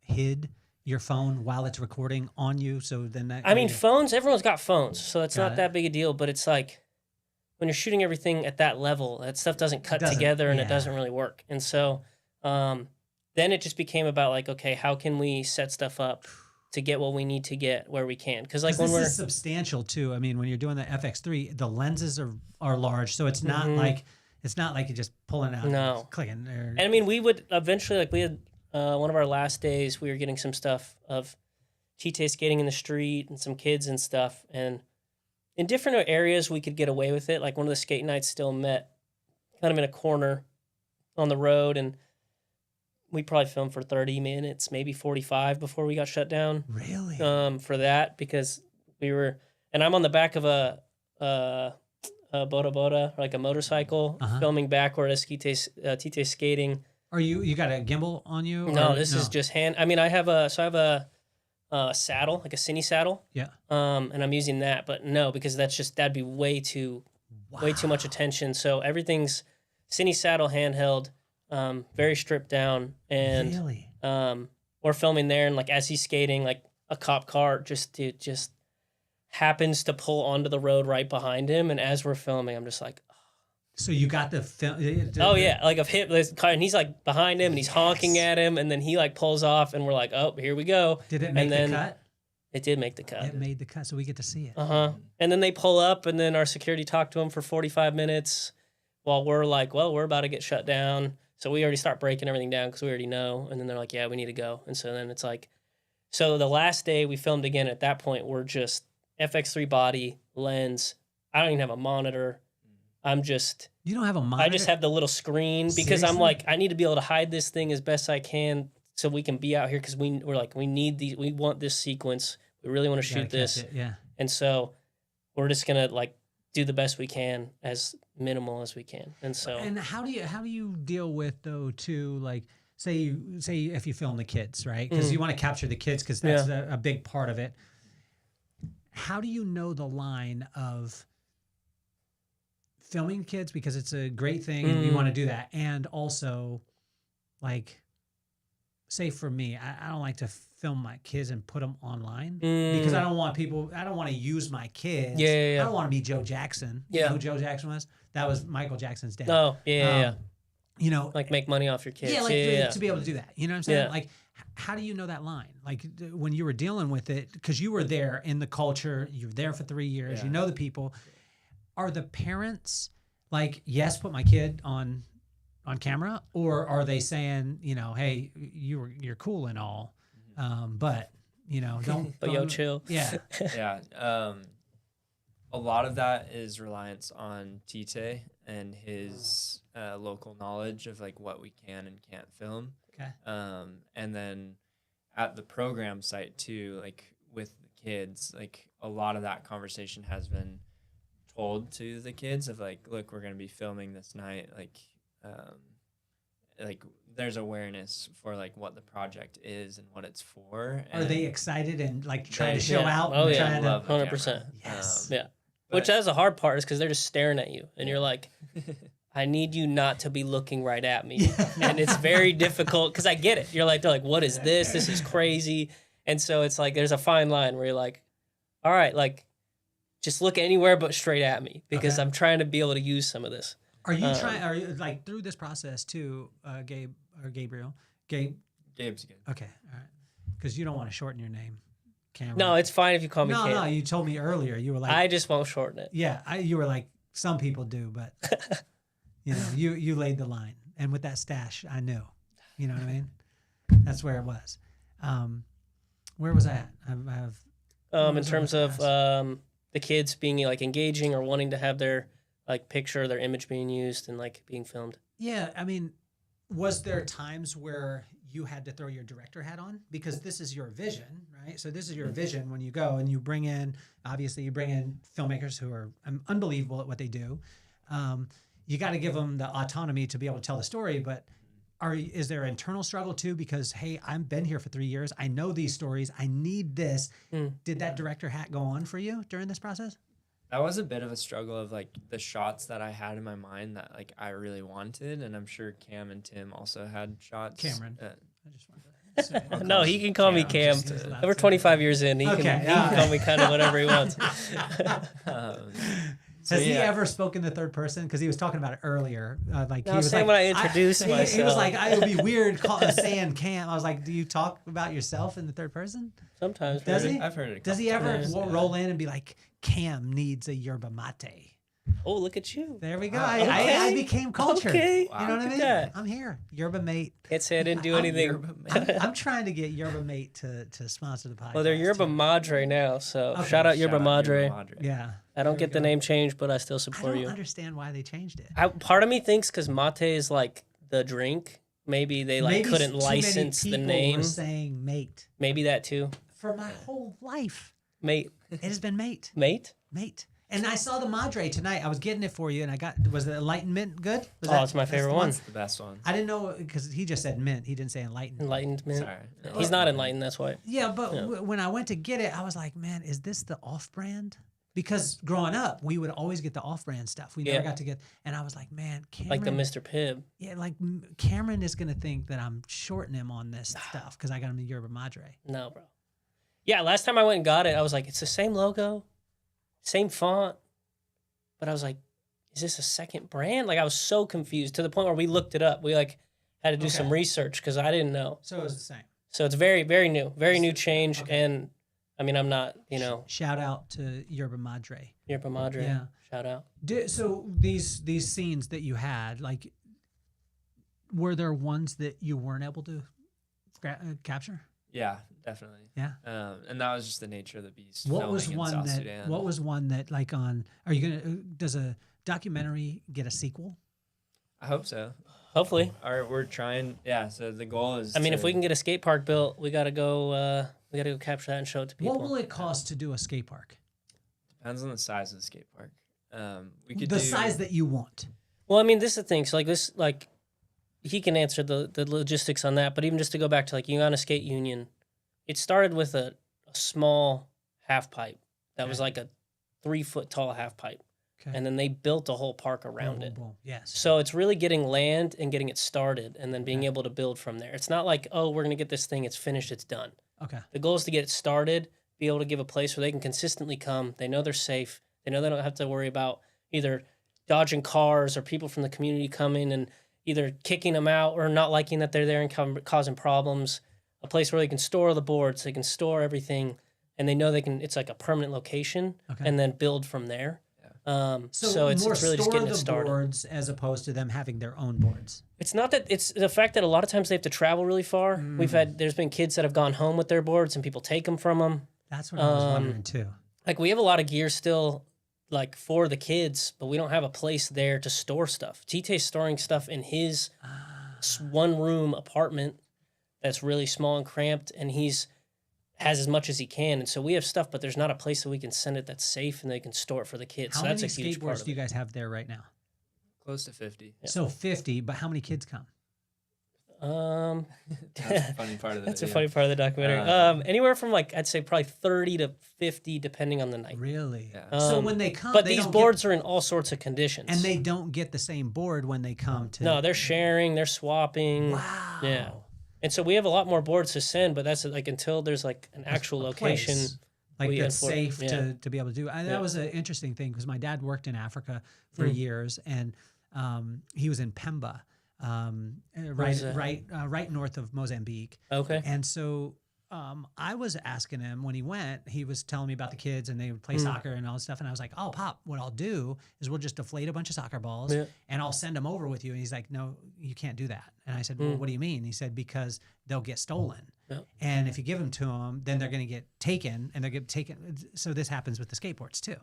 Yeah. Not always, but that definitely has happened. Or like girls will have them. People in the community are like, why are you skating? Like you shouldn't be skating. And it creates more kind of issues a lot of times. How has it been a pathway too for the faith side of it? Because I thought this was interesting. I was talking with my wife and I was saying that you're using it as a gateway too to be able to spread the gospel, which I think is so cool. Yeah. Because I mean, you guys grew up in your era. You guys grew up with Christianity being kind of cool. We were talking about it tonight where you guys hang out, like you guys go to the same church. It's cool. They got good music. You go do all these things. When I grew up, it was all the weirdest people in the world went to church. Hey, I mean, yeah, it really was. we still man. encountered that. No, I mean, let's not sleep on my child. That's why I'm lucky I found him when I was young. It was weird. Like, it was weird. I remember going for the first time, and you know, my brother was like the star quarterback and like the star athlete. Like he was that guy. Like every lady wanted to talk to my brother, which was good because I got the fallout. There we go. You know what I'm saying? Hey, and everything has its perks. But it was good. But we went to church, and we were like, if this is where Jesus hangs out, we ain't trying to be here. You know what I'm saying? Like, I feel you. I get you. How like the cool thing? I mean, skateboarding is so cool. Yeah. You know, and how crazy of a juxtaposition of skateboarding being this. Like when I grew up with skateboarding, it was the straight outcast punk rock, badass dudes, all this stuff, and even to the point where parents didn't want their kids skateboarding 100% because it was bad. Yeah. Now you guys are using it. How are you bridging that gap and opening the conversation for faith? Yeah, so skateboarding in South Sudan, that was like part of the shots that like didn't really get used for the final cut of the documentary so far. But there's this idea of skateboarding being countercultural, of like it's this, like you said, like being punk rock or just outcasts. It's this anti-establishment like activity. And so in South Sudan, there's still this like counterculture, like it's this brand new form of culture that's growing, but what it's doing is it's creating a culture of camaraderie and peace. It's building community. It's like this trauma healing activity. They're meeting 3 times a week through Skate to Recover. That program in particular is we're meeting with the kids, doing trauma healing programming through small group discussions. We're going through books of the Bible together. Tite is discipling those kids. He's mentoring them. And it's this investment in these kids on a multi-day per week skate night. And so do they do like a Bible study and then skate afterwards, or do they skate and then do the Bible study skate afterwards? and Bible study. Skate and then Bible It's kind study. of both. I mean, sometimes they'll play worship music. They'll like What meet kind of and worship pray. music is he playing? Because there's so much good music I there right mean, now. Yeah, I So mean, much good. he's not gonna be playing what you're gonna be hearing probably at churches here, but I mean, Yeah. I know he's playing like some gospel stuff, Okay. obviously traditional African music. Got it. Um, Maverick City. Are you guys Maverick City? I can't. I fans? mean, I can't. I like Maverick I like City. I Maverick can't City. speak to his playlist. I Unfortunately, wonder. I would love but to get his. It would be great to be able to share his. That'd be rad. And we're gonna get TTA on the podcast too. That'd be Oh, awesome. that'd be so So sick. that's. I mean, we could. I mean, obviously, we'd like him here in the studio, but I mean, we could do Let's it. fly him we out. could do it video. Yeah, no, that'd be rad.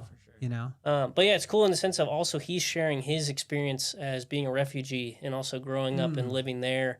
And what I would say is he's being an example, and he's opened the door to show kids like, oh, you can talk about the stuff that's gone on in your life, and you can talk about like the gnarly stuff that's happened as well as the good stuff. Yeah. And so it's introducing this new sport. It's introducing this new version of play, this safe space where you can figure something out, you can fall and try again, and building this like resilience, but also like these are safe people you can share your life with and share what you've been through. Wow. And so it's not just a new activity and a new sport. Like it is that. And I think that's huge. And like we talk about like, what would it be like growing up not having parks or not having the beach or not having like to be able to go play soccer or do whatever as outlets.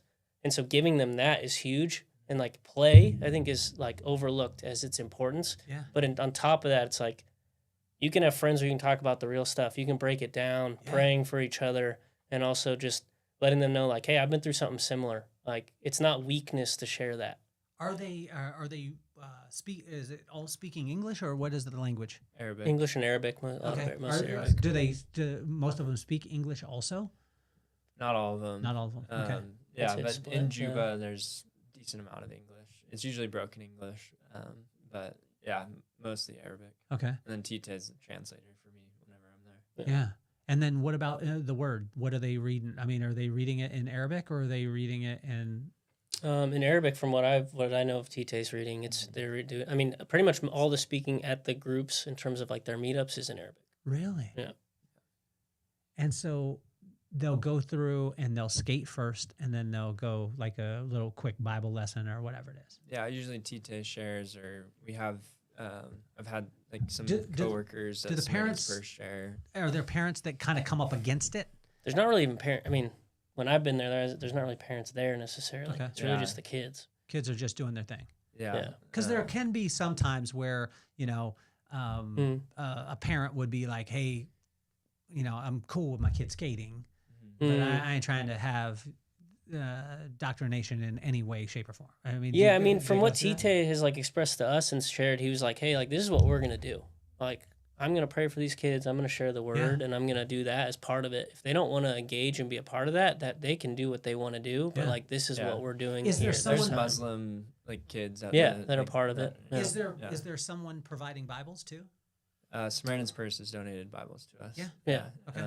Samaritan's Purse is they've gifted Bibles to us, and then they've supported the program. Last year it was just under $15,000 they donated to us, and then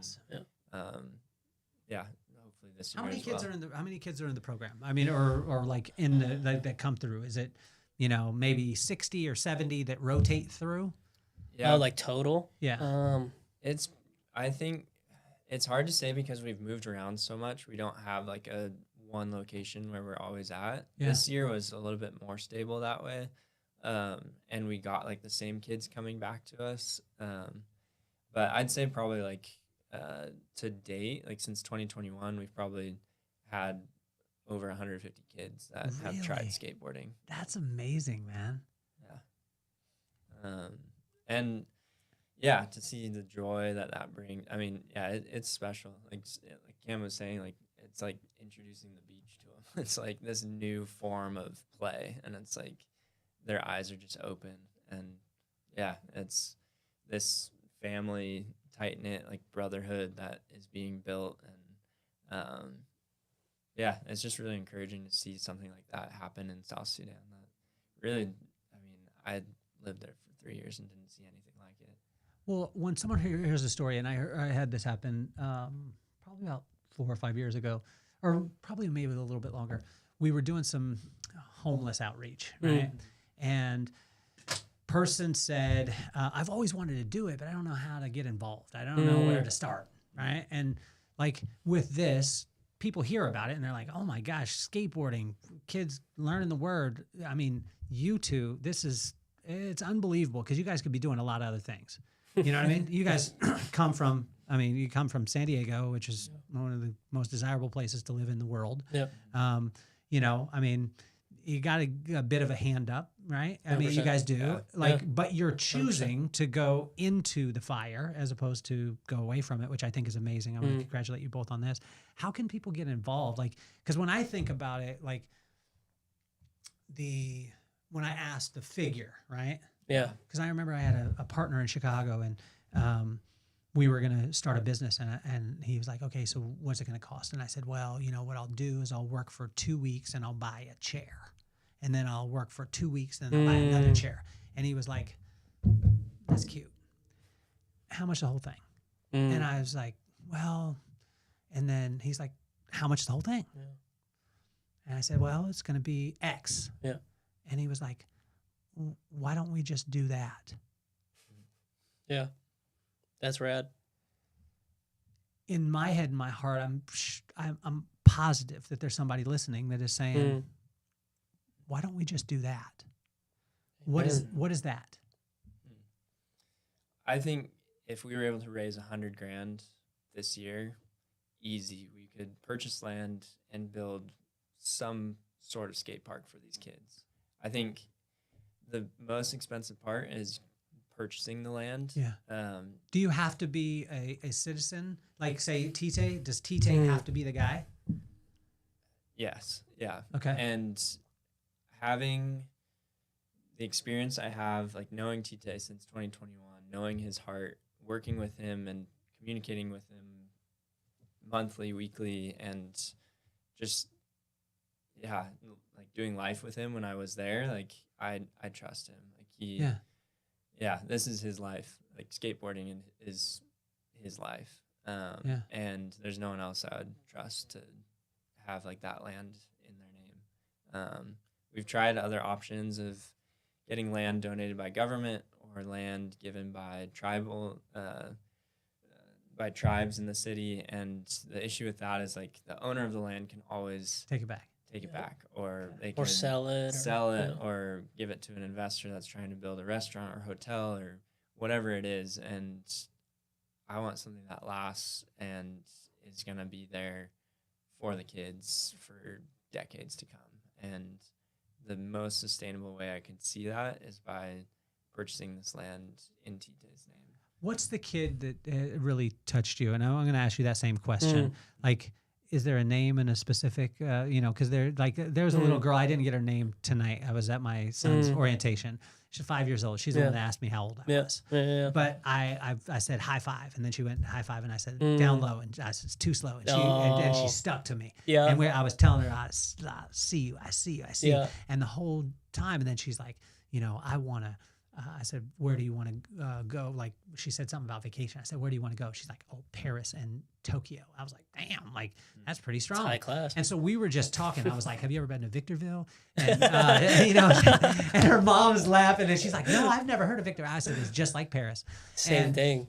She was like, Paris, California, exactly, baby. Paris, California. But when that connection point, like, for me, like, that made my whole entire night. What was that for you? For me, that's Tite. His story as a refugee in Uganda, and from there to Egypt, from there to Israel, back to Uganda. It's just this story of like constant running and escape from this conflict. Yeah. And he says a couple really good lines in our documentary about just like coming back to South Sudan and still having a pride for his country and still like loving his country despite all that has happened and all the darkness and conflict that is there. But for him to have this really unique passion and just like skill set, or basically talent, like the parable of the talents is like a big one in my life and relates back to that convention center story of like, I could have just buried my talents that night and just like said, I'm not gonna go off and do all these things. Like it was a realization of, I have been given these things. Like I had no choice that I was born in San Diego. I had no choice that, was able to go to college and get an education. Like this is like gifts that are given to me, and I want to steward those well. And I see that in Tite of he has this gift of skateboarding, and he's saying yes to God and that calling in his life to use those specific gifts and talents and callings so that he can give back to his community and multiply the talents that he's been given and share those talents with other kids and provide opportunities for these kids that they didn't have before through this form of play called skateboarding. And so being like, just having seen him grow since 2021, like, and mature and just kind of have the realization of like, God is doing this. Like this is only through God that this is happening.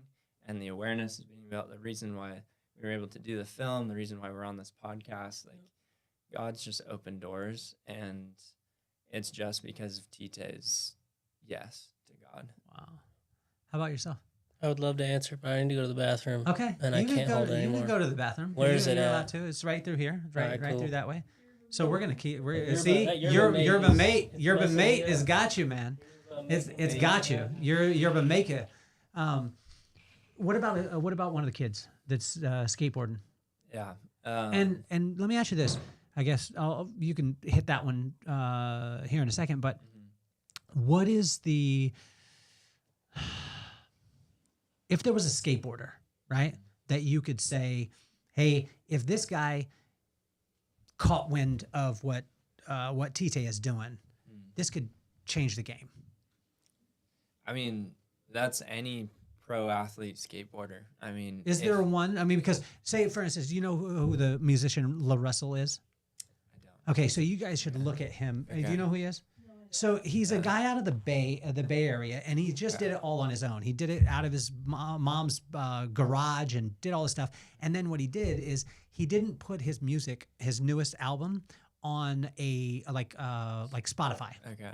He said he wanted to sell 100 albums that was independent, and he put it up and he said, "You can buy my album for whatever you want." Oh, wow. So if you have $1, you buy it for $1. You buy it for whatever. Kyrie Irving, he went live, and Kyrie Irving plays for the Mavericks, called him while he's on live and gets on with him, and he buys the album for $11,000. Wow. And then there's another guy who comes on, I can't remember the other one, but he bought an album for, I think it was like $5,000 or whatever it was, and Klay Thompson, I think, did $11,000. I think Kyrie Irving did $11,001. I think he was wanting to one-up Klay. But it's wild because there's a lot of times there's that one person that can click. Who would that one person be for you? Like that you would want, hey, I'd love for you to have awareness. You don't have to throw the money at it, but if you said something, all you did was just your words. Who would that person be?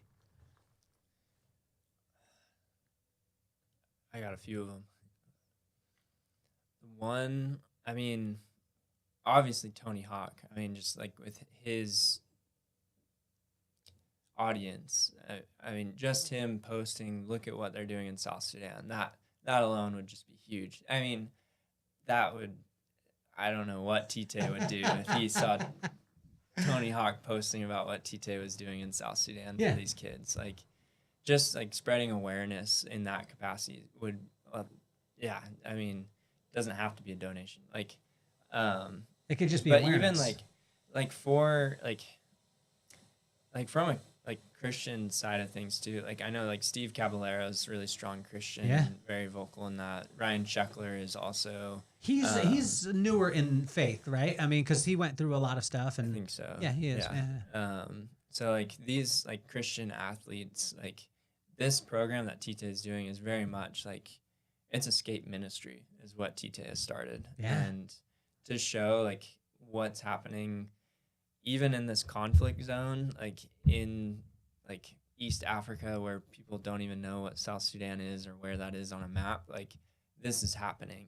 And that just can encourage more programs like this to start in other locations globally and domestically in the States. And yeah, I think it's like a really positive movement that can be formed through this too, of like, yes, it's a countercultural thing of like like skating can be rebellious or seen that way, but like in a context like this, and it's just this kind of rebellious act against the violence and against the poverty, and saying like, look, like we have each other and we have skateboarding and you're my friends and my family and we're gonna keep skating together. So yeah, I mean, just awareness. If we can just blast the internet with like, look at what Tite is doing. Like, it's not about me, what I'm doing, how like we're filming. Like, our film is about Tite. Like, it's this like story that Tite has just said yes to God's calling on his life, and that, I mean, I'm now in the process of starting a nonprofit called Let Known. It's a storytelling nonprofit, and Tite is like the beginning of that. Like, that's one story that I want to highlight, but there's other Tites out there that I want to tell their stories. And so it's this vision of just like going and highlighting these local champions on the ground that are saying yes to God's calling in their lives, using the unique gifts and talents that God's given them, and how they're multiplying those talents and sharing that with their community, creating social good and joy and peace and fruit of the Spirit just flourishing and growing in those places and in dark places like South Sudan. So like this is the beginning of Let Known and letting known those stories, and Tite is the beginning of that. And I want to keep highlighting people like that.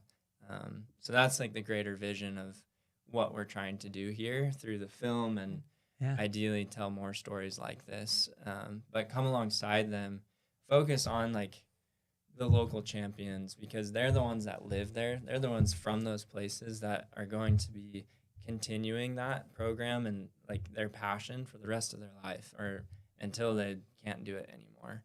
Me as a humanitarian aid worker, I always struggled doing disaster relief missions. I'd go to a place for a month and serve and sprint and burn out until I couldn't like work anymore. But then I always was leaving. And it's like, the sustainable thing is, how do we build up these locals on the ground, equip them with the tools to do the work that I'm coming there to do? Like they're capable human beings. Like, I'm not any different than Tite. Like, I have a passion of photography and telling these stories, but like, I'm just saying yes to that. Tite is saying yes to his call. Like, it's this form of amplifying and sustaining what people on the ground are already doing, and sharing that with the world and inspiring others to also use the gifts and talents and unique talents that they have, to do what God's calling them to do and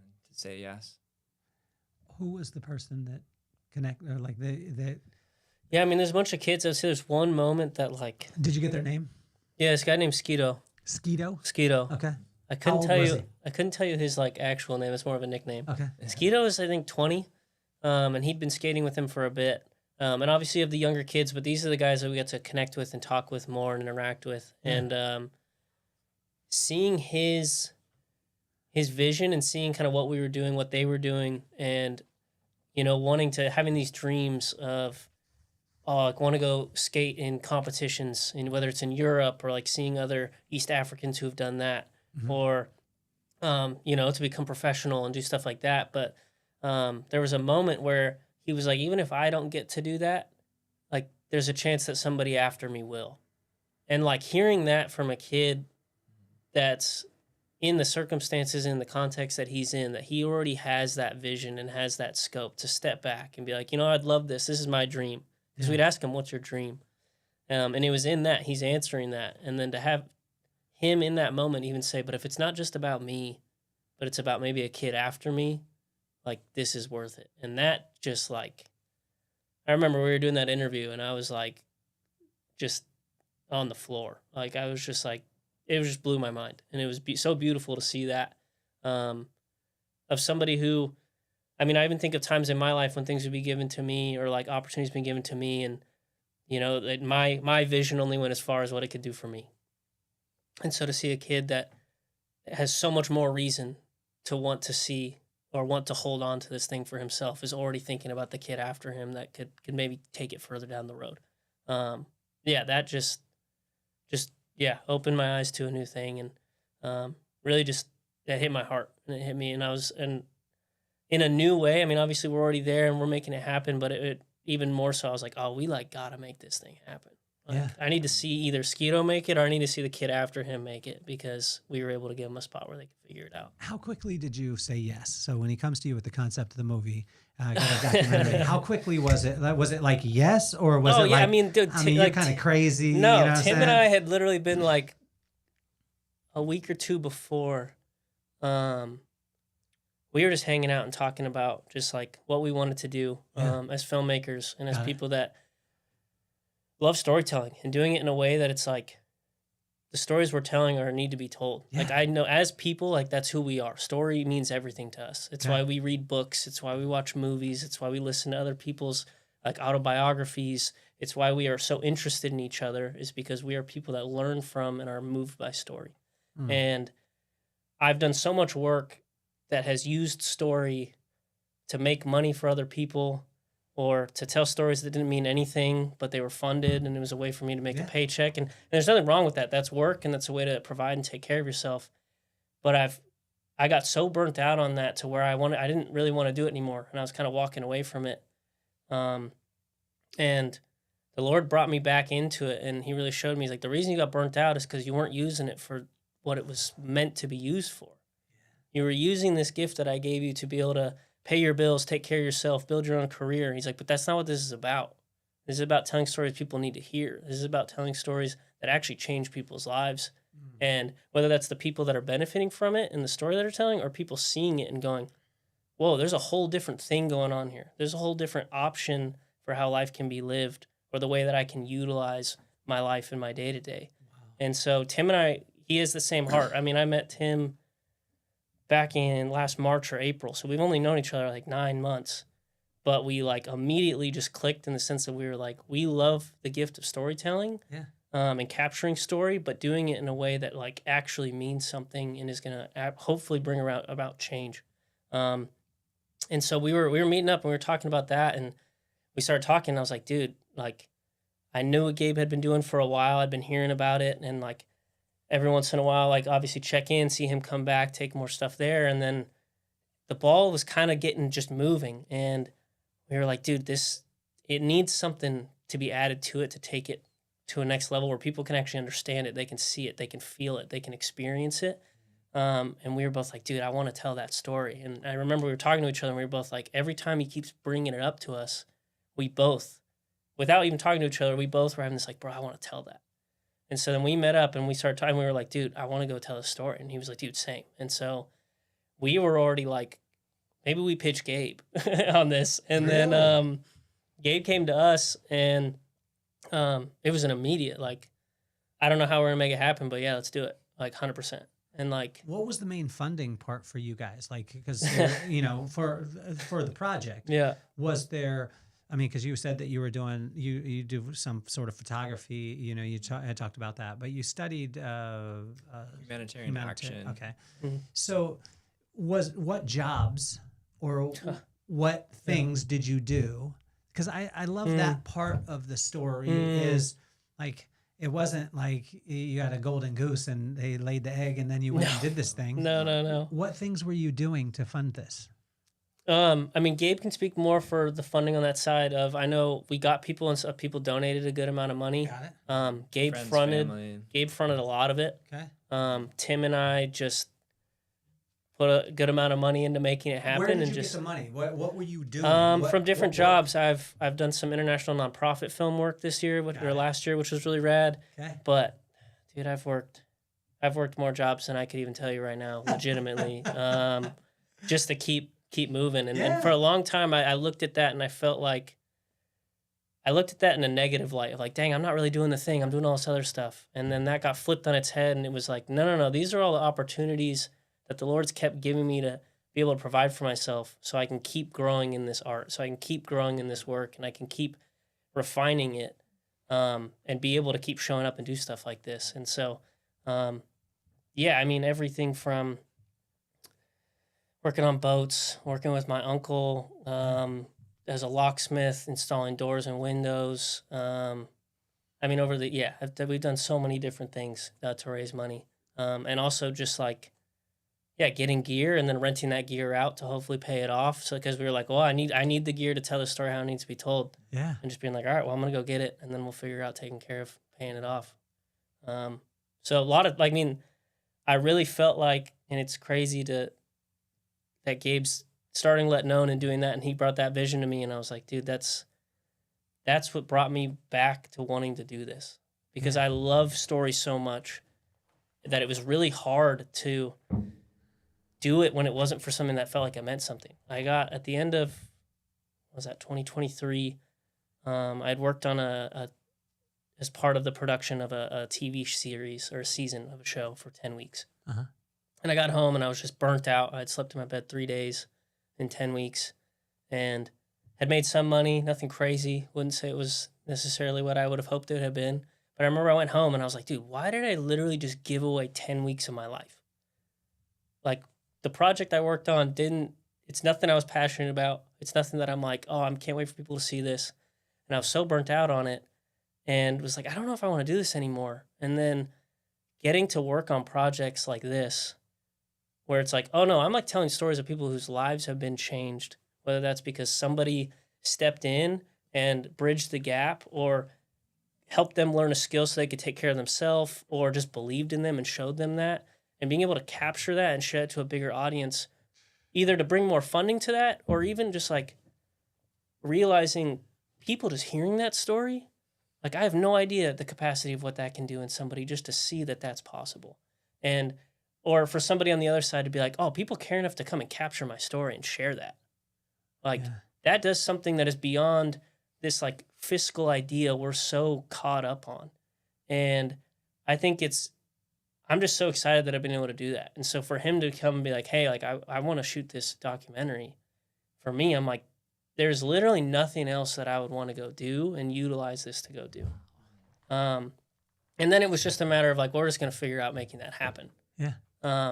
And I mean, there was so much in terms of doors that the Lord kept opening for this, doors that were not opening, that should have been opening in so many other areas where you're like, all right, well, something's on this. Like, this seems like it's supposed to be happening. It's like, even the trip, like Gabe says, this trip happening was a miracle. I mean, it wasn't, I don't even know what the term for it. It wasn't running a joke. It was like a running narrative throughout of like, oh, there's miracle 55 of the trip. Like, stuff happening where you're just like, all right, well. Like, what's the craziest miracle that you guys saw? Oh, craziest? I mean, we could talk about Jebel. That was a good one. Yeah, there's this mountain in or the presidential palace. Either of those are really those good. are both really good. I'll tell Jebel, you could tell the presidential palace.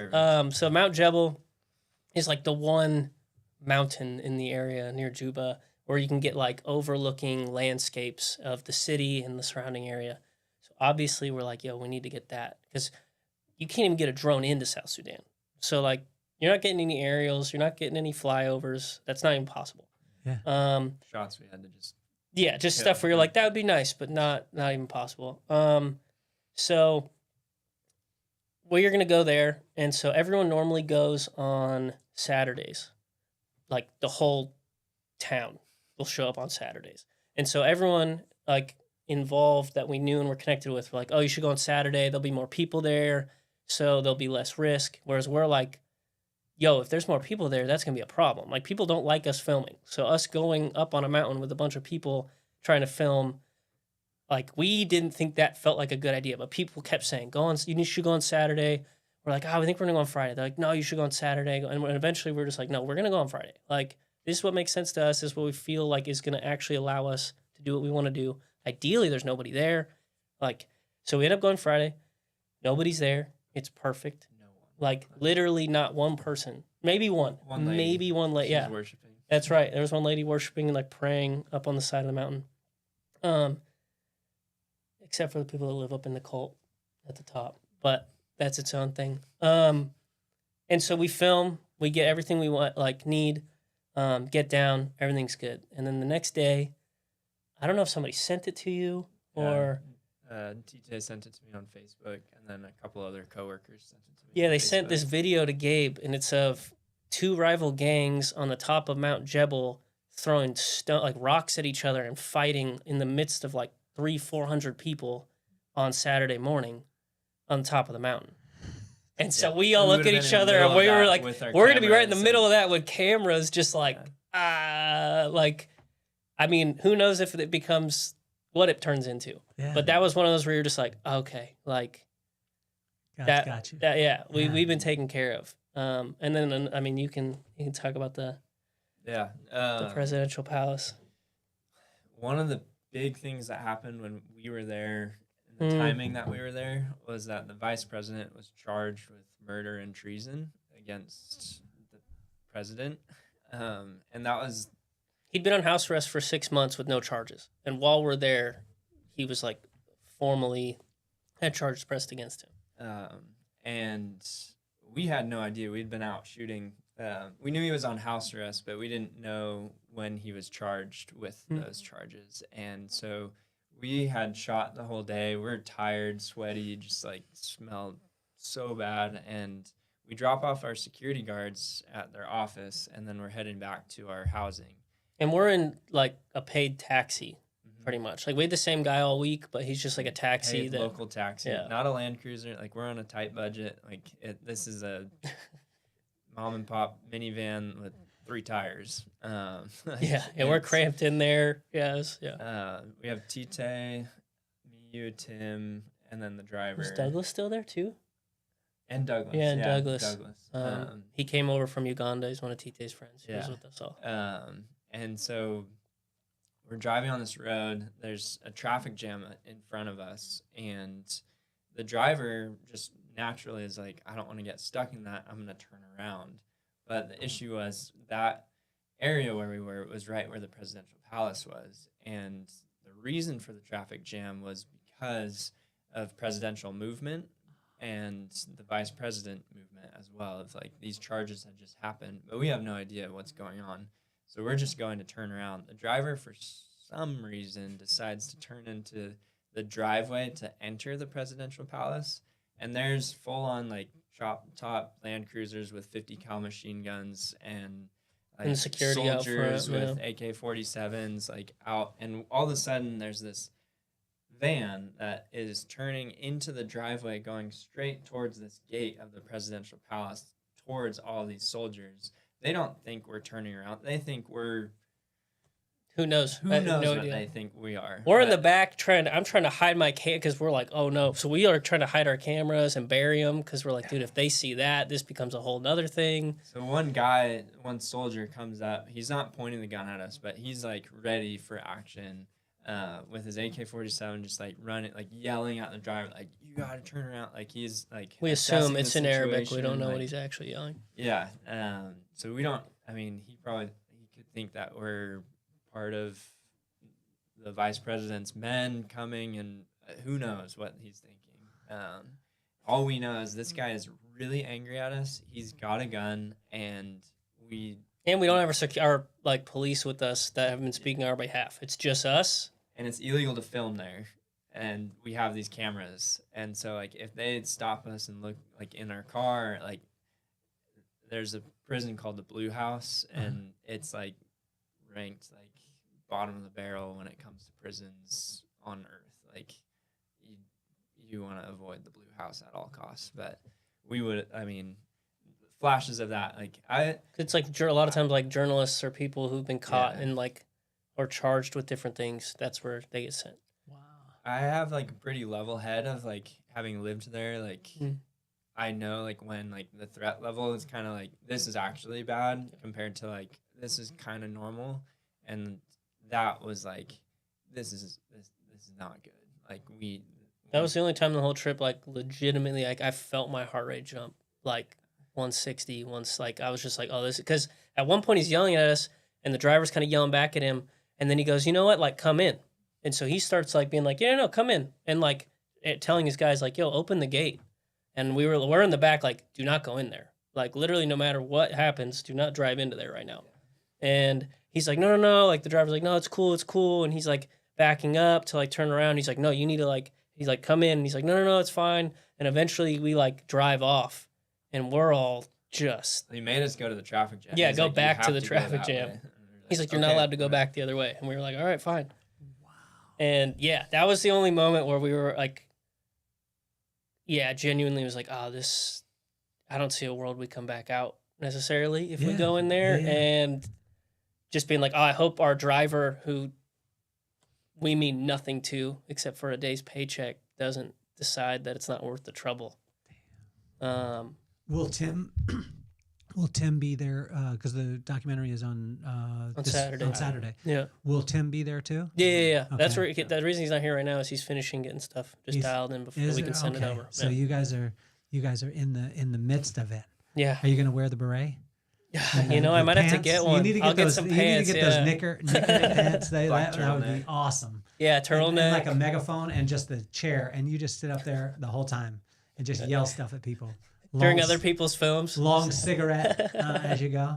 I'll let Tim know. Is it kind of surreal too, because La Paloma is such a it's such a like a landmark. Like 100%. You know what I mean?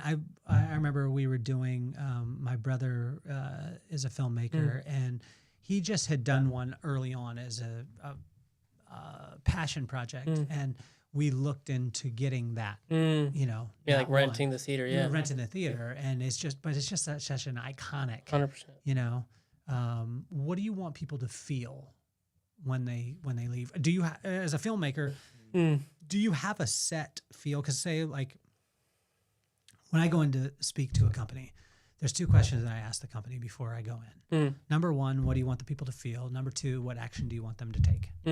Right? So when I know those things, 100%. then we can craft based off of that. Yeah. Is it the same in film? I think there's a difference when it comes to narrative and documentary in that sense, but yes, in the sense of, one, I don't think you can interact with this story and not feel a certain way. In a perfect world, what do you want the audience to feel?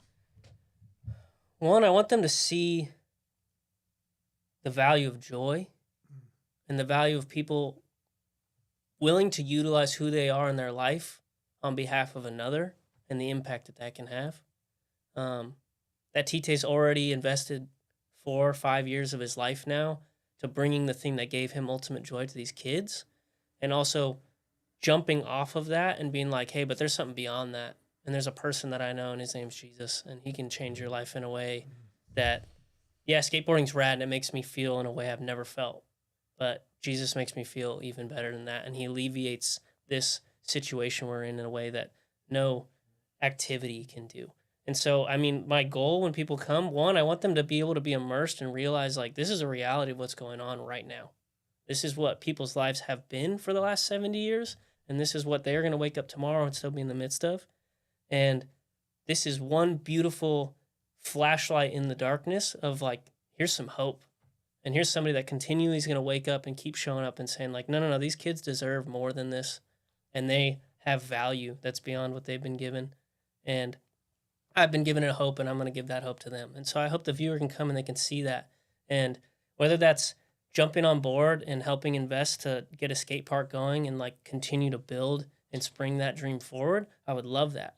But what I would also love beyond that is that they would go home and they would think, where's a place where I can maybe make my life about more than just me?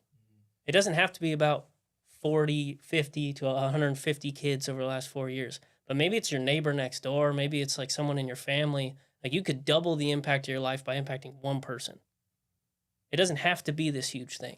And so it's an example of that. It's showing people like, hey, this is what it looks like for someone to say yes, and it can become so much more than you ever thought. I guarantee if you asked Tite when he was in Uganda back in, what would that have been, 2016, 2017, when he had this dream, wanted to go back. I bet if you told him like, oh, there's going to be these 3 dudes that are going to fly here from America to film what you're doing and teaching kids on how to skate, and they're going to be trying to help build this thing. He'd have been like, dude, what are you talking about? If you had told me that 3 years ago that I was going to go do that, I'd be like, dude, what do you mean? I don't know anybody from there. Like, what is, like, things happen and it opens up and it can expound in a way you can never imagine, but you have to open that door. And beyond opening the door, if you keep knocking and you keep pushing and you keep looking for opportunities, like, you'll end up in places you never thought you would. And you're going to end up with other people impacting you in a way that you never thought you would. And you'll realize, not that that's the reason you're there, but you're able to impact people infinitely more than you think's in you.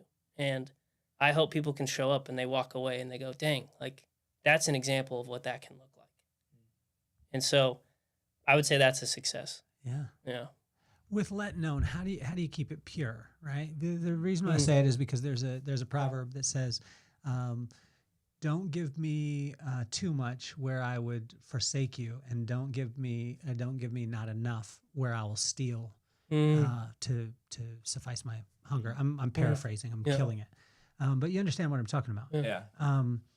How do you keep that? Because early on, the passion flows. Yeah.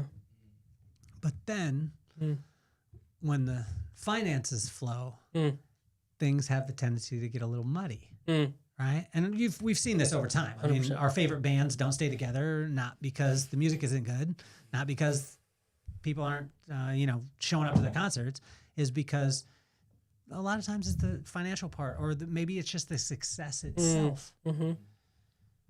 How do you keep it pure?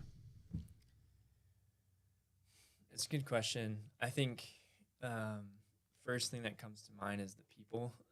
Who's investing in this? Who are the board members? Who are the people that are a part of Let Known?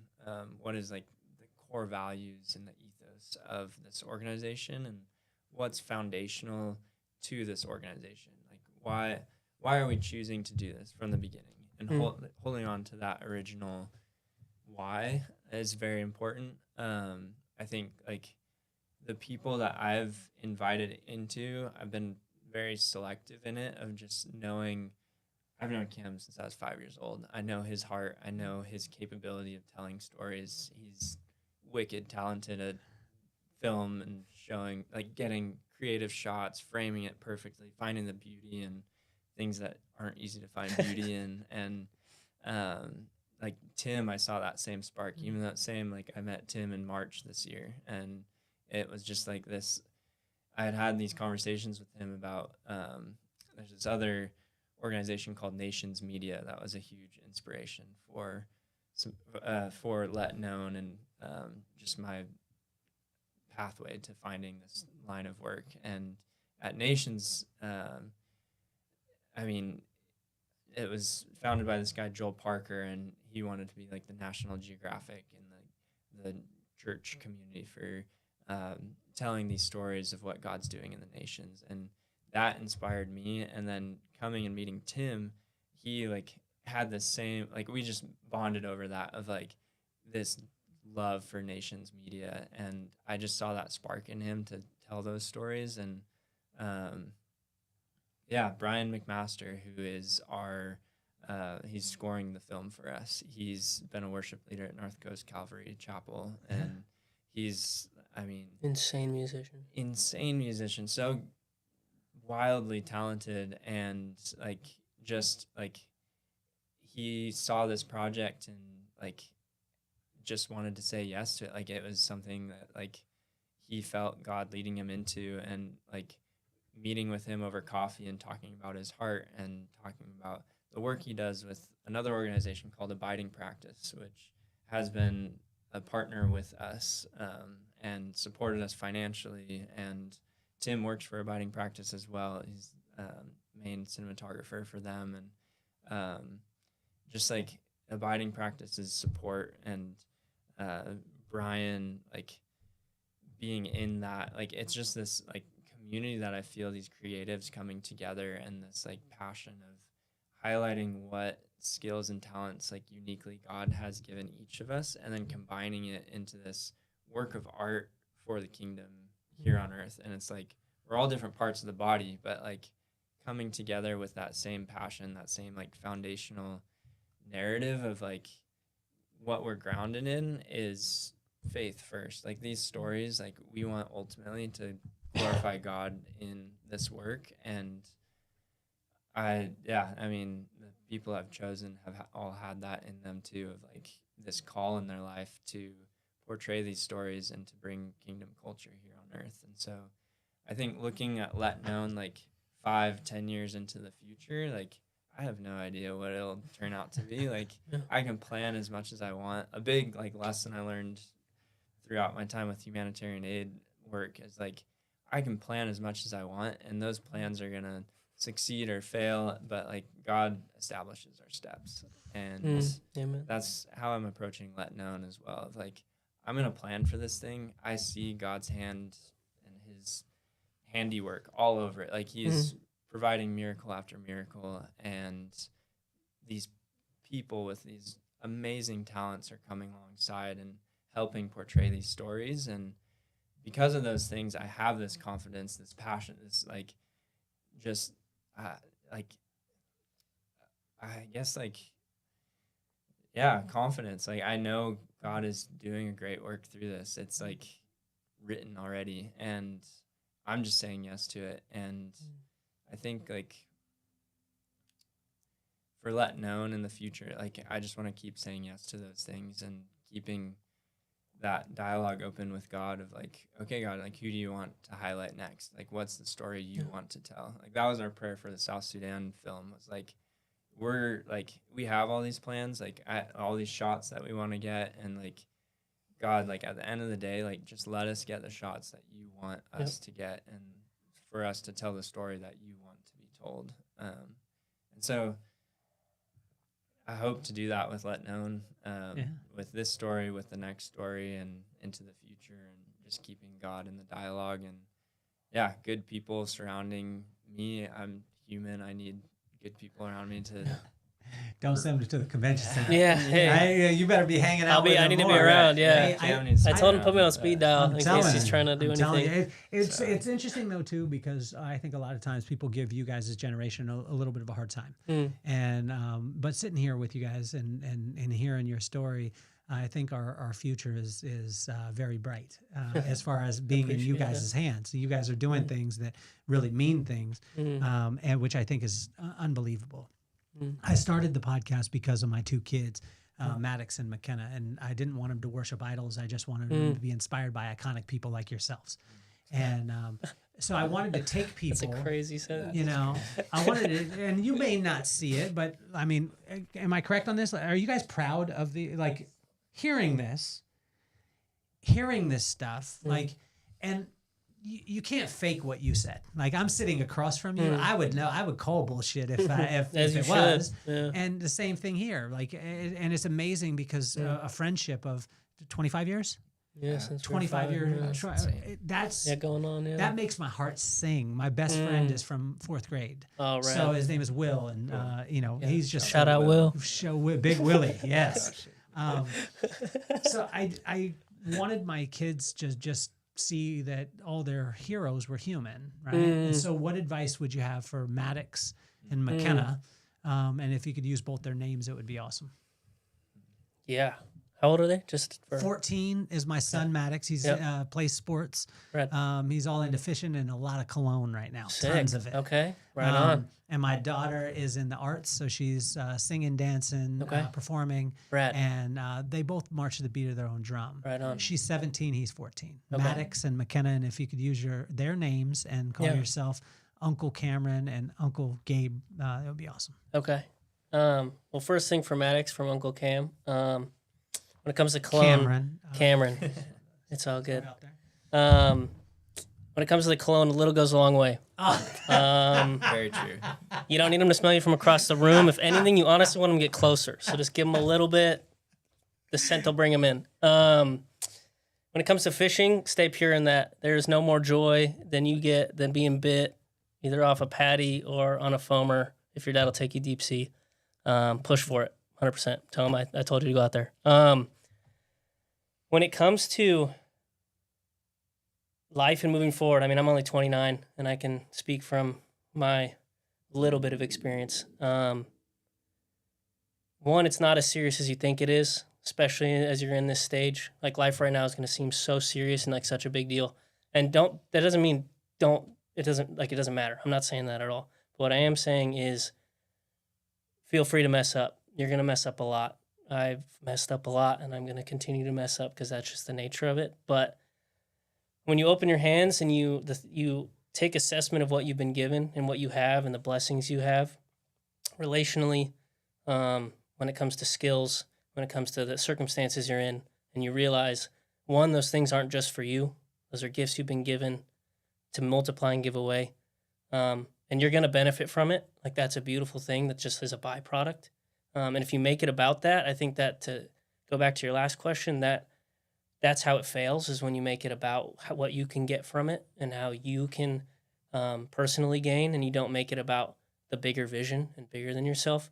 So my encouragement would be, whether that is playing sports, whether that is dancing, art, realizing, one, like, that's a gift you've been given. It's a thing that's been put in you. That the passions that you have, those aren't an accident. Those aren't selfish. Those are ways in which the Lord has, like, put his image in you to be on display for other people. Whether that's to point them back to him, which is ultimately all that it's about. But also to realize, even for yourself, that you can do so much more than you think is possible. You just have to keep trying, keep pushing, keep saying yes. So I'd say don't put limits on it. When you put limits on it, that is the edge of what it can become. And I realized that, and that's a thing that the Lord showed me. There were years and years I put limitations on what it could be. But when I actually got rid of that, and I realized there's nothing I can do to orchestrate or make things happen anyway, I might as well give this away and just keep investing in what I'm being given and where I'm being led. I mean, it's led me in places over and over where I look back and go, I genuinely don't know how I'm here. And I do not know why I'm the person that got invited to do X, Y, or Z. But for whatever reason, thank you, Lord, I'm here. What can I learn from that? What can I do to invest in it? What can I do to, rather than grab what's around me and hold on to it for me, what can I do to expand that and invest into it? So I'd encourage you in that. Enjoy it. It doesn't have to be this, like, crazy strategy. You got to nail everything, do it perfectly. It's like, no, do it imperfectly, but do it with the Lord and just keep walking forward. That's awesome, man. Yeah. Was that for both of them? It was. Yeah, that was both for Maddox and for McKenna. Yeah. From Uncle Cameron. There we go. Do the same.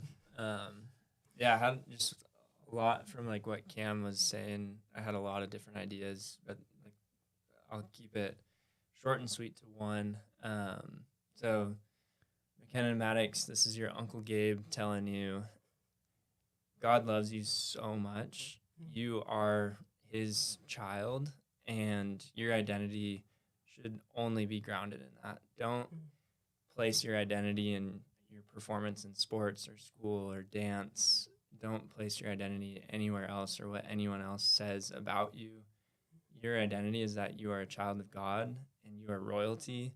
And with that, you can approach life with confidence and love and power and a sound mind, all these things that God's given us, and be grounded in your image, that God created you beautifully and in his image, and your gifts and talents are unique and powerful. God's going to use you in mighty ways, and all it takes is you identifying those gifts and talents over these next critical years of your life, and have fun with that. Say yes to opportunities that are crazy, and learn and find out what you like, what you don't like, and invest in those talents and grow in those ways, but ultimately be grounded in that identity of knowing who you are as a child of God. That's kept me grounded through so much turbulence in life, and being out in the bush of Africa and experiencing these crazy things.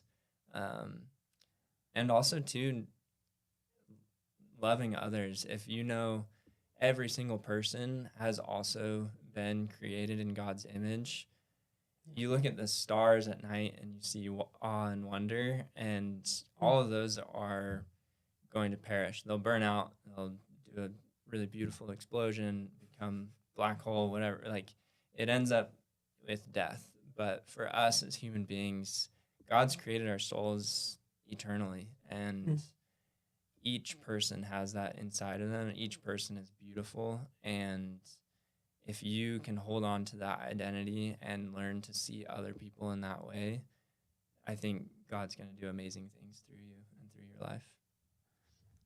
I want to hug you guys. Yeah. Seriously. Yeah. I mean, just am I correct on this? Like when you sit, like when you sit with you two, I'm just like, I'm waiting for the ball to drop though. I'm waiting for like, and we were joking, you know what I mean? We didn't really do a movie. We didn't go, we're going to have the link for the tickets, La Paloma. It's this Saturday. Yeah, which Atmosphere Film Festival. Atmosphere Film Festival. Yeah. It is. Shout out Chase. What's the date? Is it January 10th? January 10th. January 10th. Yeah, 6 to 9 p.m. So we're going to do that. But what I want to challenge you guys to do too is I want you guys to, and I would like you to look into La Wrestle. And the reason why I say it is because I think with this film, and I don't know how you're going to do it. And I don't know how you're going to market it and how you're going to put it out there or whatever it is, but I think that you give people the opportunity to pay whatever they want for it. You know what I'm saying? To be able to download it. And I think that what you're going to do is you're going to open up people that say like, I would like to pay more. There's going to be some people that are going to be like, I'm going to pay 3 cents. Yeah. You know what I mean? Yeah. But I use it, not use it, whatever it is. I mean, you can use it or not use it, kind of like what Gabe did, and when he ordered the kombucha, like use it or not use it. You know what I mean? He drank some water. Yeah, if I know anything about him, he will drink it. So I know you smashed that Madre. You got that. You took that to the head, man. Yeah, I was thirsty. But really, it's like I want to give you guys a hug because it's like to see what you guys are doing and the power. I really believe that I don't think there's going to be a dry in the place. I don't think that there can be a person that can experience you guys and experience the storytelling and things like that. I'm looking forward to it. I really am. My brother's actually coming in town. I'm going to try and force him to come. Yes, he's a filmmaker, and so bring him. Which I think would be really, really cool. Yeah. And I know I talked to Victoria about it. I'd love for you guys to be my guest at the Vibe Room. And so people can meet you, you know what I mean? And people can be around you. I think it would be really, really cool. And I'll have yerba mate there, and I'll have some, I wouldn't even say half drink kombucha. We'll just save this one. Just bring the same one. I'm saving the audience from my belching. Yeah, until March 11th. No, that could get us through like fermented. 8-9 more podcasts, dude. You got an investment there. Yeah. Did you guys have a good time? Oh, such a good time. You guys are legit. Honestly, so good to meet you. Really, really, really cool. Appreciate it. I can't wait to have you guys on again because I want to hear more of the story and as you go along. So, it's a pleasure, and you're officially off the hot seat. Yeah. Yeah. Thank you so much. Thank you. Yeah. And this the vibe that raised us, made us, saved us. Love so strong that the hard times praised us. From base life roots to the freeway nights, we turn small grooves into launchpad flights. Yeah, this the vibe that raised us, made us, saved us. Love so strong that the hard times praised us. From base life roots to the freeway nights, we turn small rooms into launchpad flights. We begun surfing waves too low, made our own rules everywhere we go. Held tight to the truth that our parents declared. Anything is possible, the love stayed there. Now Rob's daughter ballin' on the end scene. Olay scene, Will's kids live dreams we never could have seen. This the vibe that raised us, made us, saved us. Love so strong that the hard times praised us. From base life roots to the freeway nights, we turn small rooms into launchpad flights.